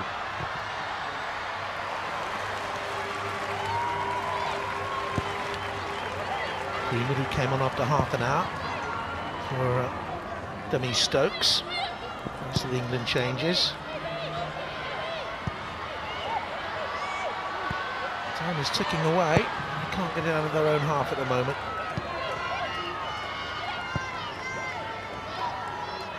England dropping deep. And trying to find Nikita Paris. England would have seen that Ellen White is warming up. The initial plan was that there would be 6 substitutes. On the line by Chapman for Canada. Once again, Quinn is there. They bypass Quinn and Scott. This is a good piece of football again by Stanway. Overran it in the end. England tried a dummy. And as a team, England thought that was a foul. Nothing given though. And Canada play out. It'll be interesting to see that one again. And they've got a chance here on the counter. Prince looking for support to arrive. Heitema's in the middle and comes across and easily dealt with by Bardsley. Securely dealt with by Bardsley actually. Seeing if this was a foul on Jordan Nobbs. She certainly felt it was. Referee, no. And then England then open to the transition, but it was really good play from England. Nice little over from Bethany England. I'm not sure there was enough in it to warrant the foul. But again, I really liked how England had bodies forward. 1 and 2 touch, nice play around the 18-yard box. Paris couldn't control it, and England will make the double change now. Lucy Bronze has picked up that knock with Manchester City. It's been a busy period with them, WSL and Champions League. But she will place on the right-hand side of the England defence, Rachel Daly. And Chloe Kelly comes on for Bethany England. Noticing that Nikita Paris has now gone into that centre-forward role. I really think England now, you've seen on the sideline as well, is that her? Pointing to going behind, turn Canada a little bit more. We need some runners in behind. You've seen the difference that Jordan Nobbs is doing by running in behind, and more from Nikita Paris.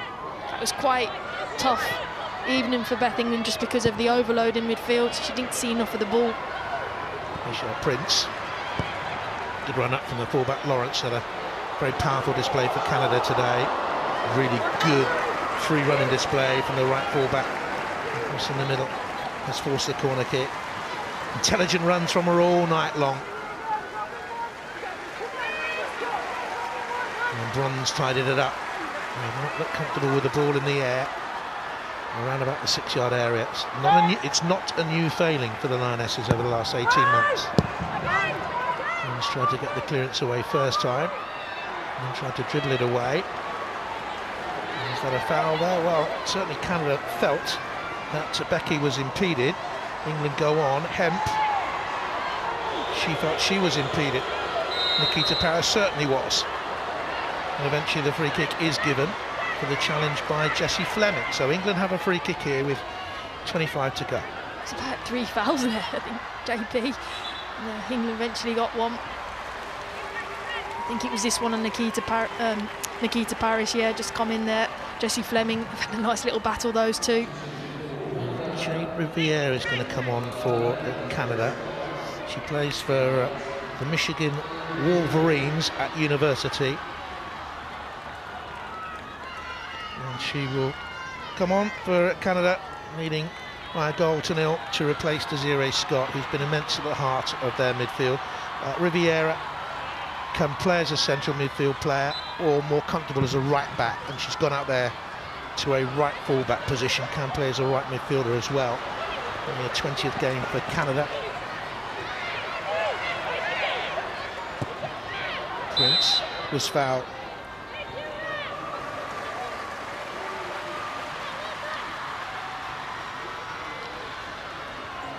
It has been competitive, it's friendly international, but it has been competitive. Maybe going back to London 2012 when Canada beat Team GB, going back to that game Karen played in Vancouver when England knocked the hosts out of the World Cup at the quarter-final stage. Not been nasty, but it has been competitive, that's for sure. Parsley comes a long way, didn't get there. Chip back into the middle for Canada by Jordan Haytema.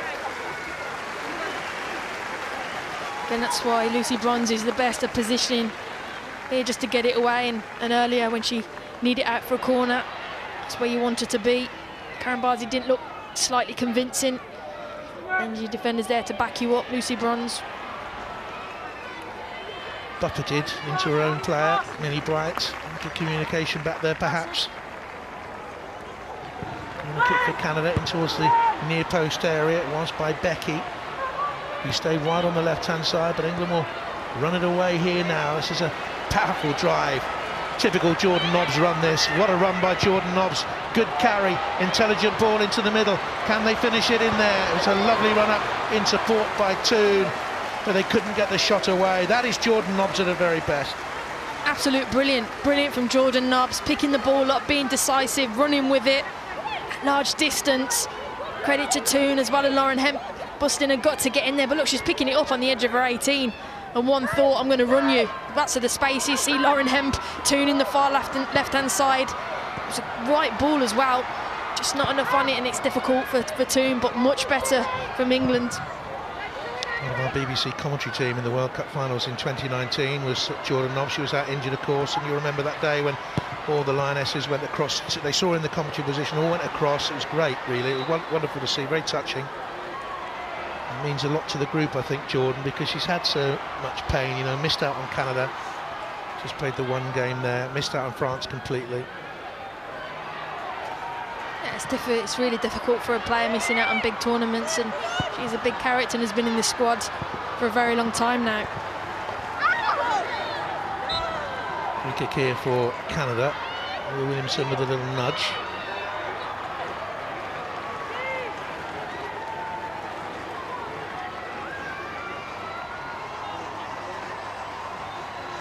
Foul on Lawrence. She's been such a willing worker on that side.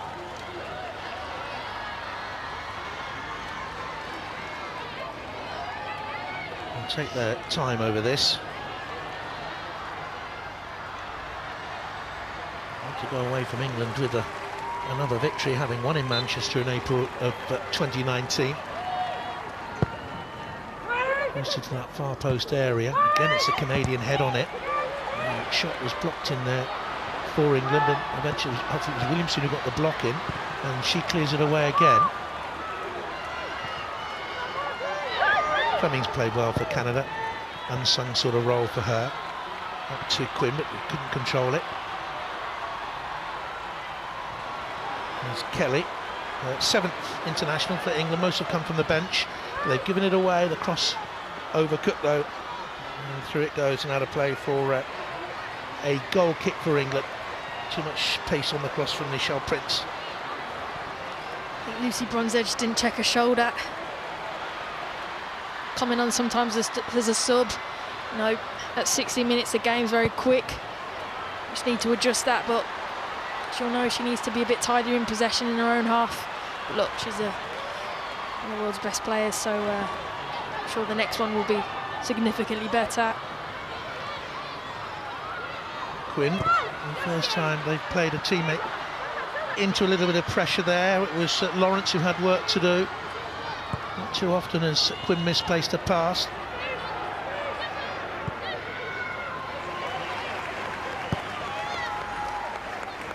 "20 minutes to go." Confidence in the Lionesses grew in that World Cup finals of those World Cup finals of 2015, and then the crescendo of public support in France 2019. And though this is a period of non-competitive football until the World Cup qualifiers start for England, and we do have a Team GB Olympics coming up, the public perception of England's ability as a top nation in the world is diminishing, Karen. It is a worry, with defeats coming, back-to-back defeats in friendly matches. Is that a concern for you? Is it a concern for the group? No, not for me. I think I've always said it for a long time, and I think I said it to you yesterday.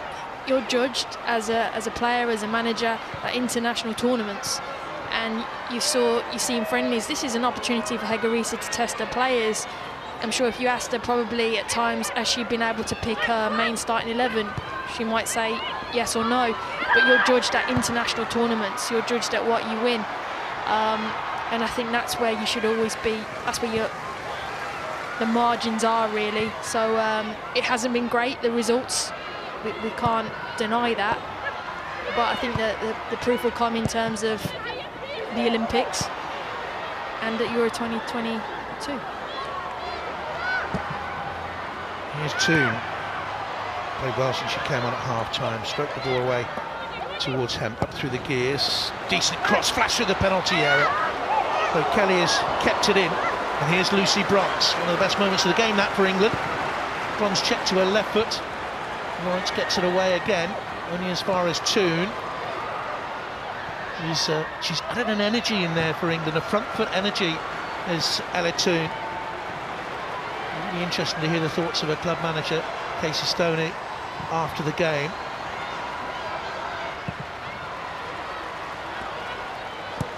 Never asked Casey Stoney about the TV quiz Pointless, Karen. I'll tell you why in a minute. Here's Hemp, deflected away for a cross on the far side for England if they can get it in with a throw in first of all. This is a good move by England here. Yeah, it's good from Hemp. She isolates the full-back. And look, it's a brilliant ball. You're just waiting for that number 9 just to attack it and get a tap in. Casey and Hope Solo destroyed the opposition in Pointless in a World Cup special. And in the opposition that day, Fran Lasso myself shamefully went out in the first round, and I wish I could blame Lasso, but sadly I can't. The responsibility lay on my shoulders. Knowing how competitive Casey Stoney is, and also Hope Solo, I think it's fair that you might have lost. I was frightened. Intimidated. Never been mentioned, of course. Here's Canada in possession. Looking for Becky. What have you made of the WSL players in that Canadian side today? Because supporters of Manchester City and Chelsea and the like, of course, will be interested to hear your thoughts on those two. Yeah, I've enjoyed Becky. I think it was mentioned in the pre-game how good she is. I think she's very technically good. I think she's improved physically as well, that side of the game, and she always causes a threat. And I thought Fleming's been very good today. Hasn't really featured that much for Chelsea. But yeah, has been really smart and intelligent and done a good team job. And Zadorsky at the back, Tottenham player? Yeah, same again. He's come captain now and has defended well as a left-sided centre-back. yeah, I've been impressed. And again, it's fantastic to see WSL players shining on the international stage. There's the armband, Zadorsky, after Scott went off. There she is. And just digs out a clearance. Had a late shot from a goalkeeper, but didn't take any chances. Shalina Zadorsky gets it away. Here's Bronze. Swept away by Williamson.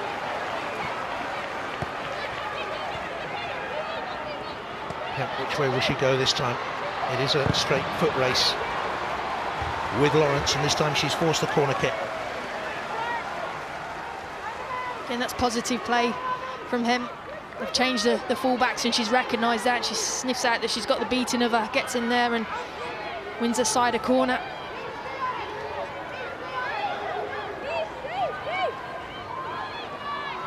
Only 15 minutes to go. Little flick on by hand. Zadorsky got it away. Record I was telling you about, Olympic record. She was sent off against Australia in 2016 after 20 minutes. That was a record in that game. Earlier, Janine Becky had scored after 20 seconds. And that's an Olympic record too. There's Bright.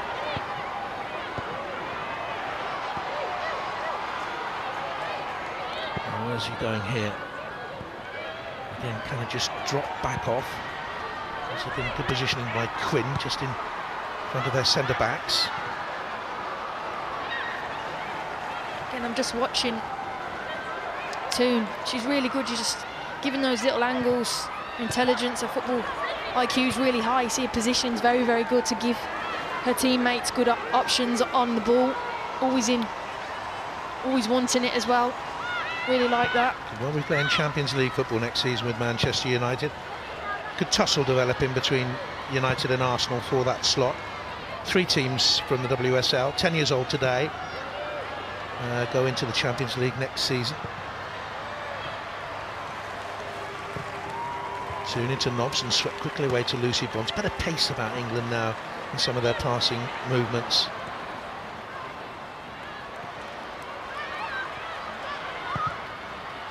Switch by Williamson. Over to Hemp, balanced like a winger. Comes infield.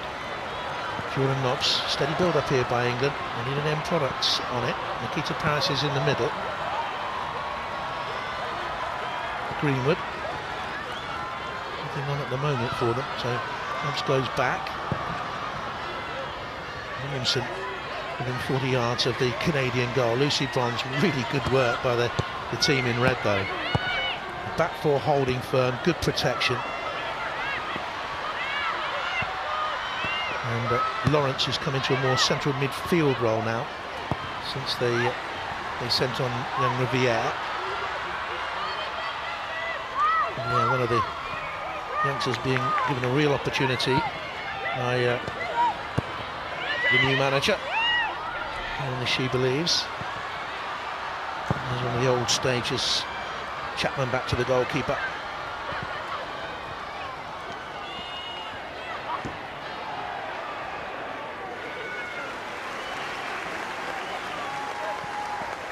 Toon.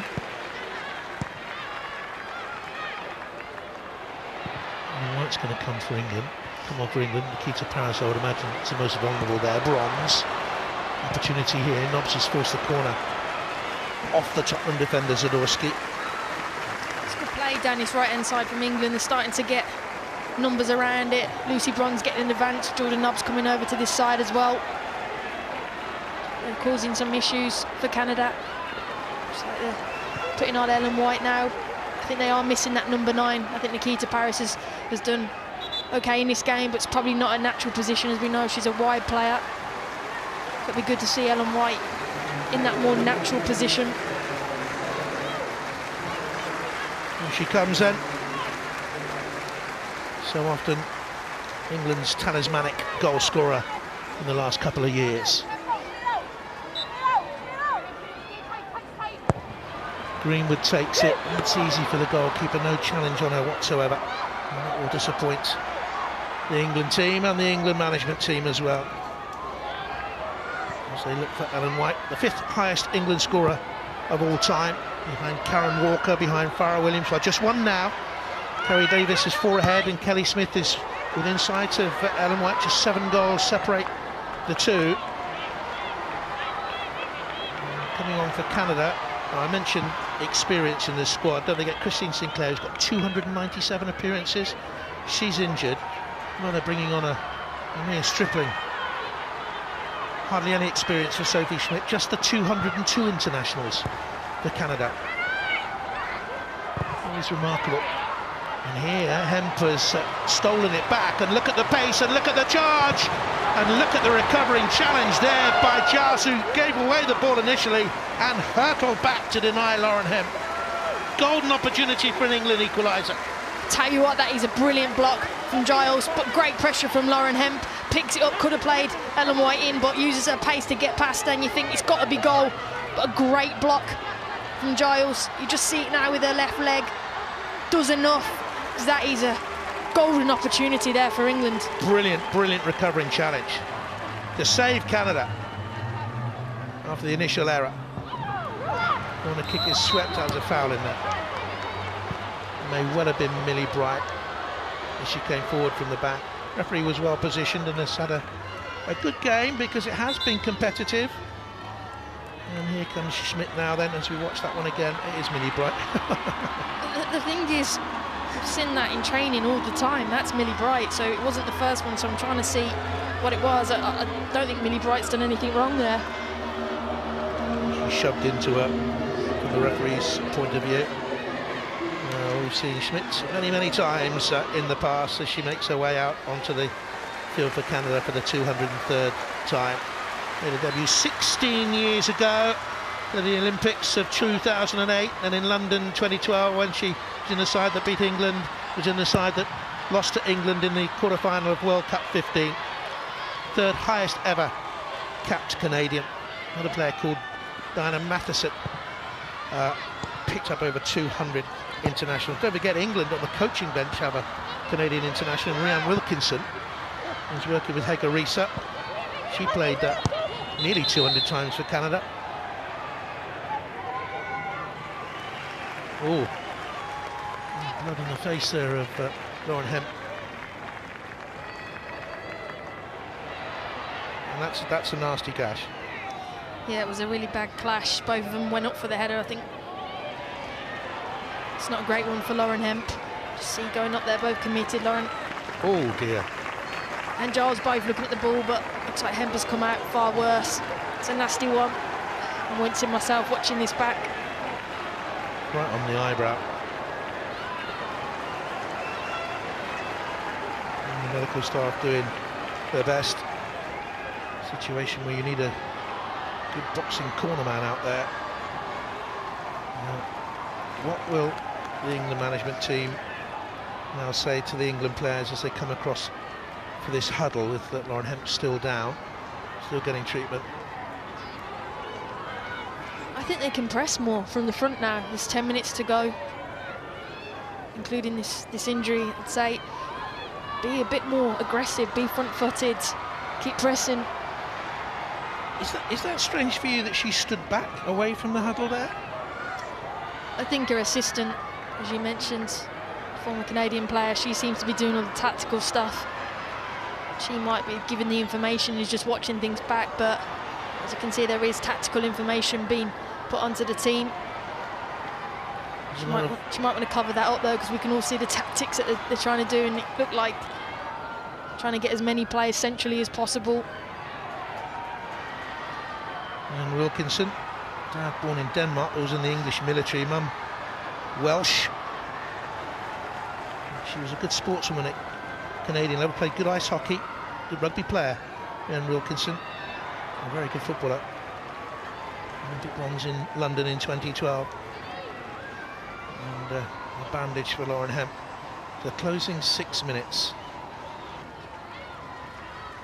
Yeah, I'd really like to see England now really press just the final few minutes with a bit more intensity, because I haven't really seen how comfortable Canada are in possession at the back, and they really put them under pressure. You got some really quick, speedy players on for the England side, and you win it higher up and you're closer to goal.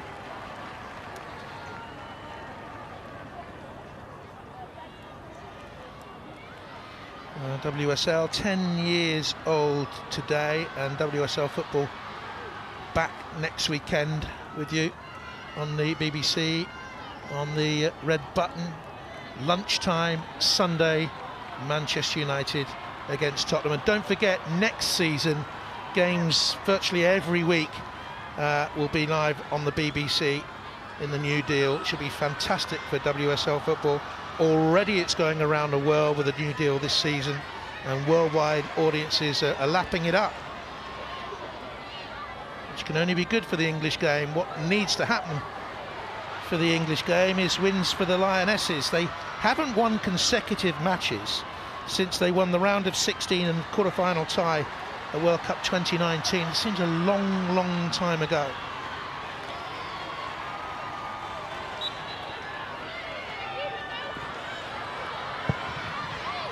Will get it away.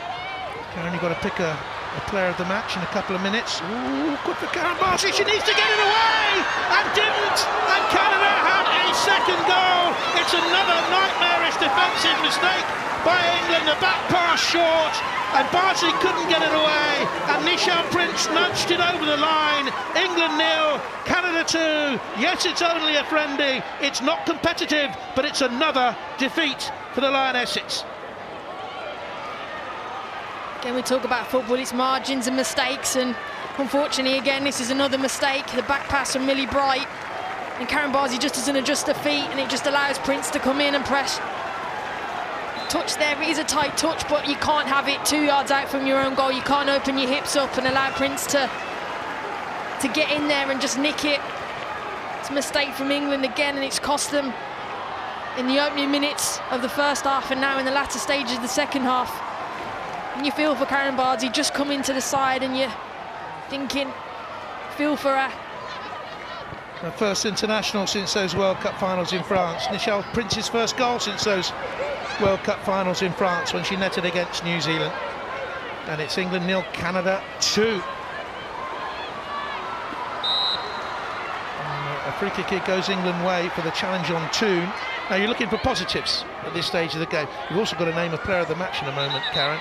And I'll get an ear bashing from the director because I was supposed to remind you of that beforehand and I forgot. But anyway, positives, let's think positive. Toon, a positive for England in this second half, you think? Toon has been positive. I think Stanway's probably been the best player for England. I think Lauren Hemp has had good patches, but I think defensively, I think Canada did well against her. I think the bravest player for me today was Georgia Stanway. You know, playing in a different role, different position. I've been impressed with her. So yeah, I think she would be player of the match. Player of the match for me, yeah. Georgia Stanway, Lionesses player of the match for Karen Carney. He was a wonderful footballer for the Lionesses. And England over the years, same thing, but they were known better as England, really. Would you agree with that? The Lionesses thing is a relatively new thing. It's a bit of a brand name. I still think England women moving forward, one team. But yeah, but thinking about another positive, Jordan Nobbs in the attacking role, pushing further forward has been good. As you said, Toon coming in, I think I keep mentioning her intelligence to get into good positions. They've been positives as well. It's just a game management from England, you know, early on in the game in this latter part. Could that pass, did it need to go back to Karen Bardsley? Maybe not. Could it have gone forward? But these are lessons learned that you would rather have in a friendly than in an international match where there's really something on it. This is a good move by England. Hemp to Nobbs and out wide to Bronze, and back it goes to Jordan Nobbs. She's had a shot on goal. Patted down, but look at Lucy Bronze hurtling in there just in case anything came loose. That's a bit more like the old England of a couple of years back. Yeah, really good long-range shot from Jordan Nobbs. She sees the opportunity, and you're right, even seeing Lucy Bronze a lot higher up in the pitch, that's more like England, what you want to see. And he was competitive, but it's cleared away again by Zadorsky. Terrific performances for Canada's, from Canada's point of view. Lawrence, Giles, Zadorsky, Quinn, Desiree Scott.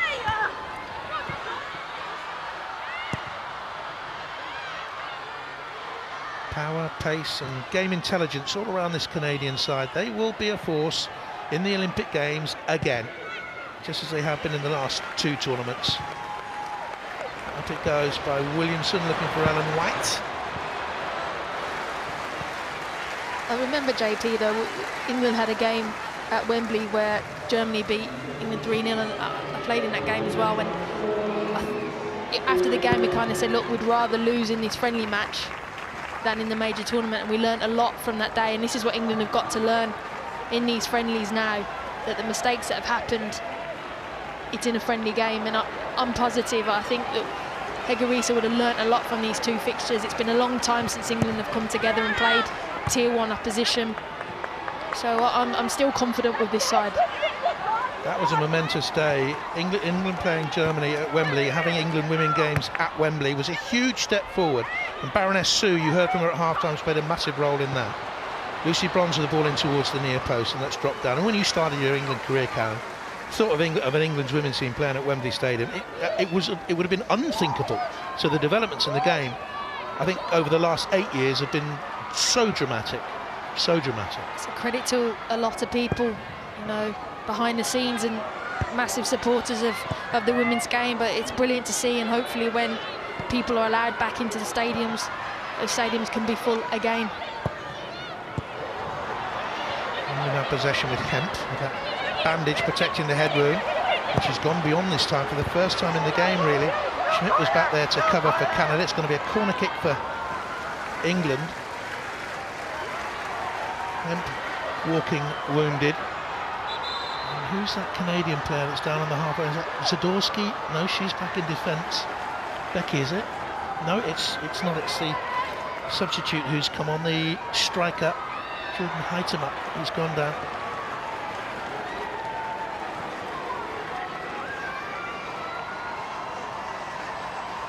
(2-0) Canada lead. First goal scorer was Evelyn Veens, and the second was Mikael Prince. Again, JP, I don't think Hegarisa will be going, Canada have played through us, haven't really hurt us. Have been mistakes from England in essence, and that's what I keep talking about, the lessons learnt. So you eradicate them. Hemp's had a really good chance, Jordan Nobbs has hit the crossbar. There's been opportunities for England. It really is the margins in both 18-yard box. Can England get a stoppage time goal? Heitema has trudged off for Canada. I think she's going to reappear. Jordan Nobbs with the corner kick for England. Can they get a consolation? White was underneath, bounces off Schmidt. There's an appeal there for handball by one of the England players. I think it was Greenwood who was appealing. An eventual shot from Millie Bright goes harmlessly wide. England started the first half so poorly, and then that mistake for the second goal as well. Hegarisa will talk honestly about that. Haven't had too many dealings with her thus far, but have been able to speak to her a couple of times. She's very amenable, and very affable, very knowledgeable. And on we go, last few seconds. Referee has checked her watch. Lucy Bronze, was a shove there. It's an England free kick. That's a needless free kick to give away by Heitema. 30 seconds to go. Bet 365.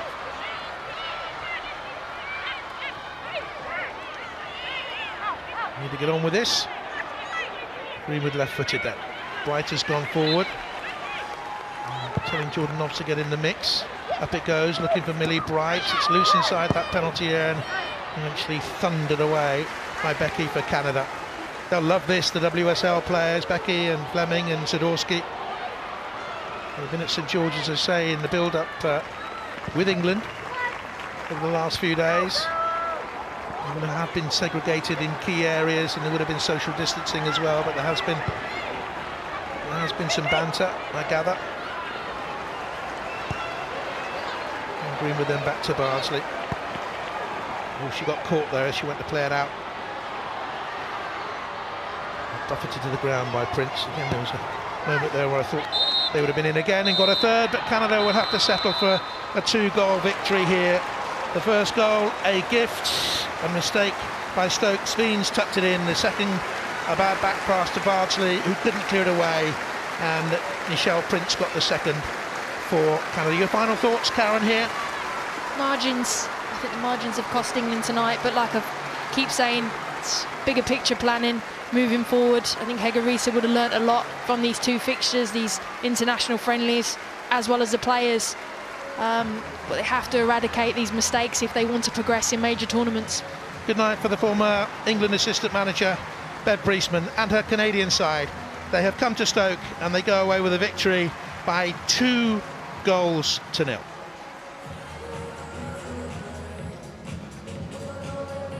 That's 4 losses from 14 internationals, Casey. When you sum up this England team at the moment, the performance tonight, how do you look at it? It's definitely not the form you'd be wanting to go into any major tournament with. I think Karen Carney's just said it there on commentary. It is a game of fine margins, but it seems that we're, as an England team, the fine margins are going for the opposition far too regularly, and it's mistakes that are costing this England team at the moment. I think it was pretty similar against France. And in the other box, not taking the opportunities, but didn't create really enough tonight to win the game. I said 4 losses, I meant only 4 wins from the last 14 internationals. Rachel, when we look at the first goal, the second goal, another defensive mistake. Yeah, I thought you might come to me on that one. You know me too well. It's, me and Case were talking about it, it's a lonely place. You see it here, comes from an uncontested drop ball because Canada are in possession of the ball when Lauren Henn went off the pitch, so back to them. So rightly they can play it as the ball was in possession. KB just needs to clear a line, simple as that. Backpedaling, you're off balance, you need to be on your front foot and your body weight going forwards. Taking a touch there, I know, everyone knows, she'll know, could be costly, and it was for her. I mean, did the ball have to go back to KB? I'm not quite sure, but yeah, small margins, decisions. KB's first time back in an England shirt for a long time. She'll have known that this was a big moment for her. Yeah, it's unfortunate that a second mistake led to a second goal for Canada. Let's look at some of the other chances England managed to create in the second half, Casey, with a player that plays for you coming on, making a difference, Ella Toone. Yeah, I thought Ella played really well when she come on. I thought she faced forward in the pockets well. She linked the play well. She brought an energy to midfield that they needed. And obviously, as a coach, I was really pleased. Obviously, it's a half chance. This is a great counter-attack from a corner. I thought the way they got up the pitch and made ground, and Ella Toone here, but the way they got forward, Canada matched it every single time with their energy levels. And this, for me, is the chance. You know, it's 1-0 at this point in the game. Did she need to take that last touch, which took her wide, which changed the angle, which allowed the goalkeeper to come out, or could she have took it a touch earlier? I'm just looking as well, with 3 clean sheets in the last 14. What does this England team need to do to stop stats like that, Rachel? Well, I think what Canada brought was a real hunger, a real sense of identity to how they played. They were very organised, and I think at the moment that's something that England might have to look a little bit deeper about themselves. Yes, they've had changes of Hegarisa's come in, Phil Neville left, and that's going to, it's going to take a little bit of time for tactics to bed in, but these players are fully professional players. They need to learn formations and be able to apply them at the top level, which is the case tonight. And I think Steph Houghton has been a big miss. I think as a leader, as an organiser, as a player who pulls players around them, leads them and helps that flow. Organisation needs to be really tightened up, and they need to be more clinical. Okay, well, there were some key Euro 2022 playoffs taking place tonight as well. Earlier today, Russia confirmed their place with a 1-0 win against Portugal, whilst it's currently 2-2 on aggregate this evening against Switzerland and Czech Republic. That game currently in extra time. But the big news at the moment is Northern Ireland are winning in their game. It's 3-1 at the moment on aggregate, and Callahan with that goal, which would mean that they qualify for their first major tournament. Casey, the feelings from them? Unbelievable achievement. I remember the time when we qualified for our first World Cup in France, and it's an unbelievable feeling. What an achievement by that nation. To qualify for a major tournament, they're going to go there and they're going to enjoy it every minute. Well, I have to say thank you for joining me. Brownie, thank you for joining me. That's it from us here. The Lionesses lose 2 from 2. Not a very good international window for them, but plenty to look forward to in the summer. Hope you've enjoyed it. Good night.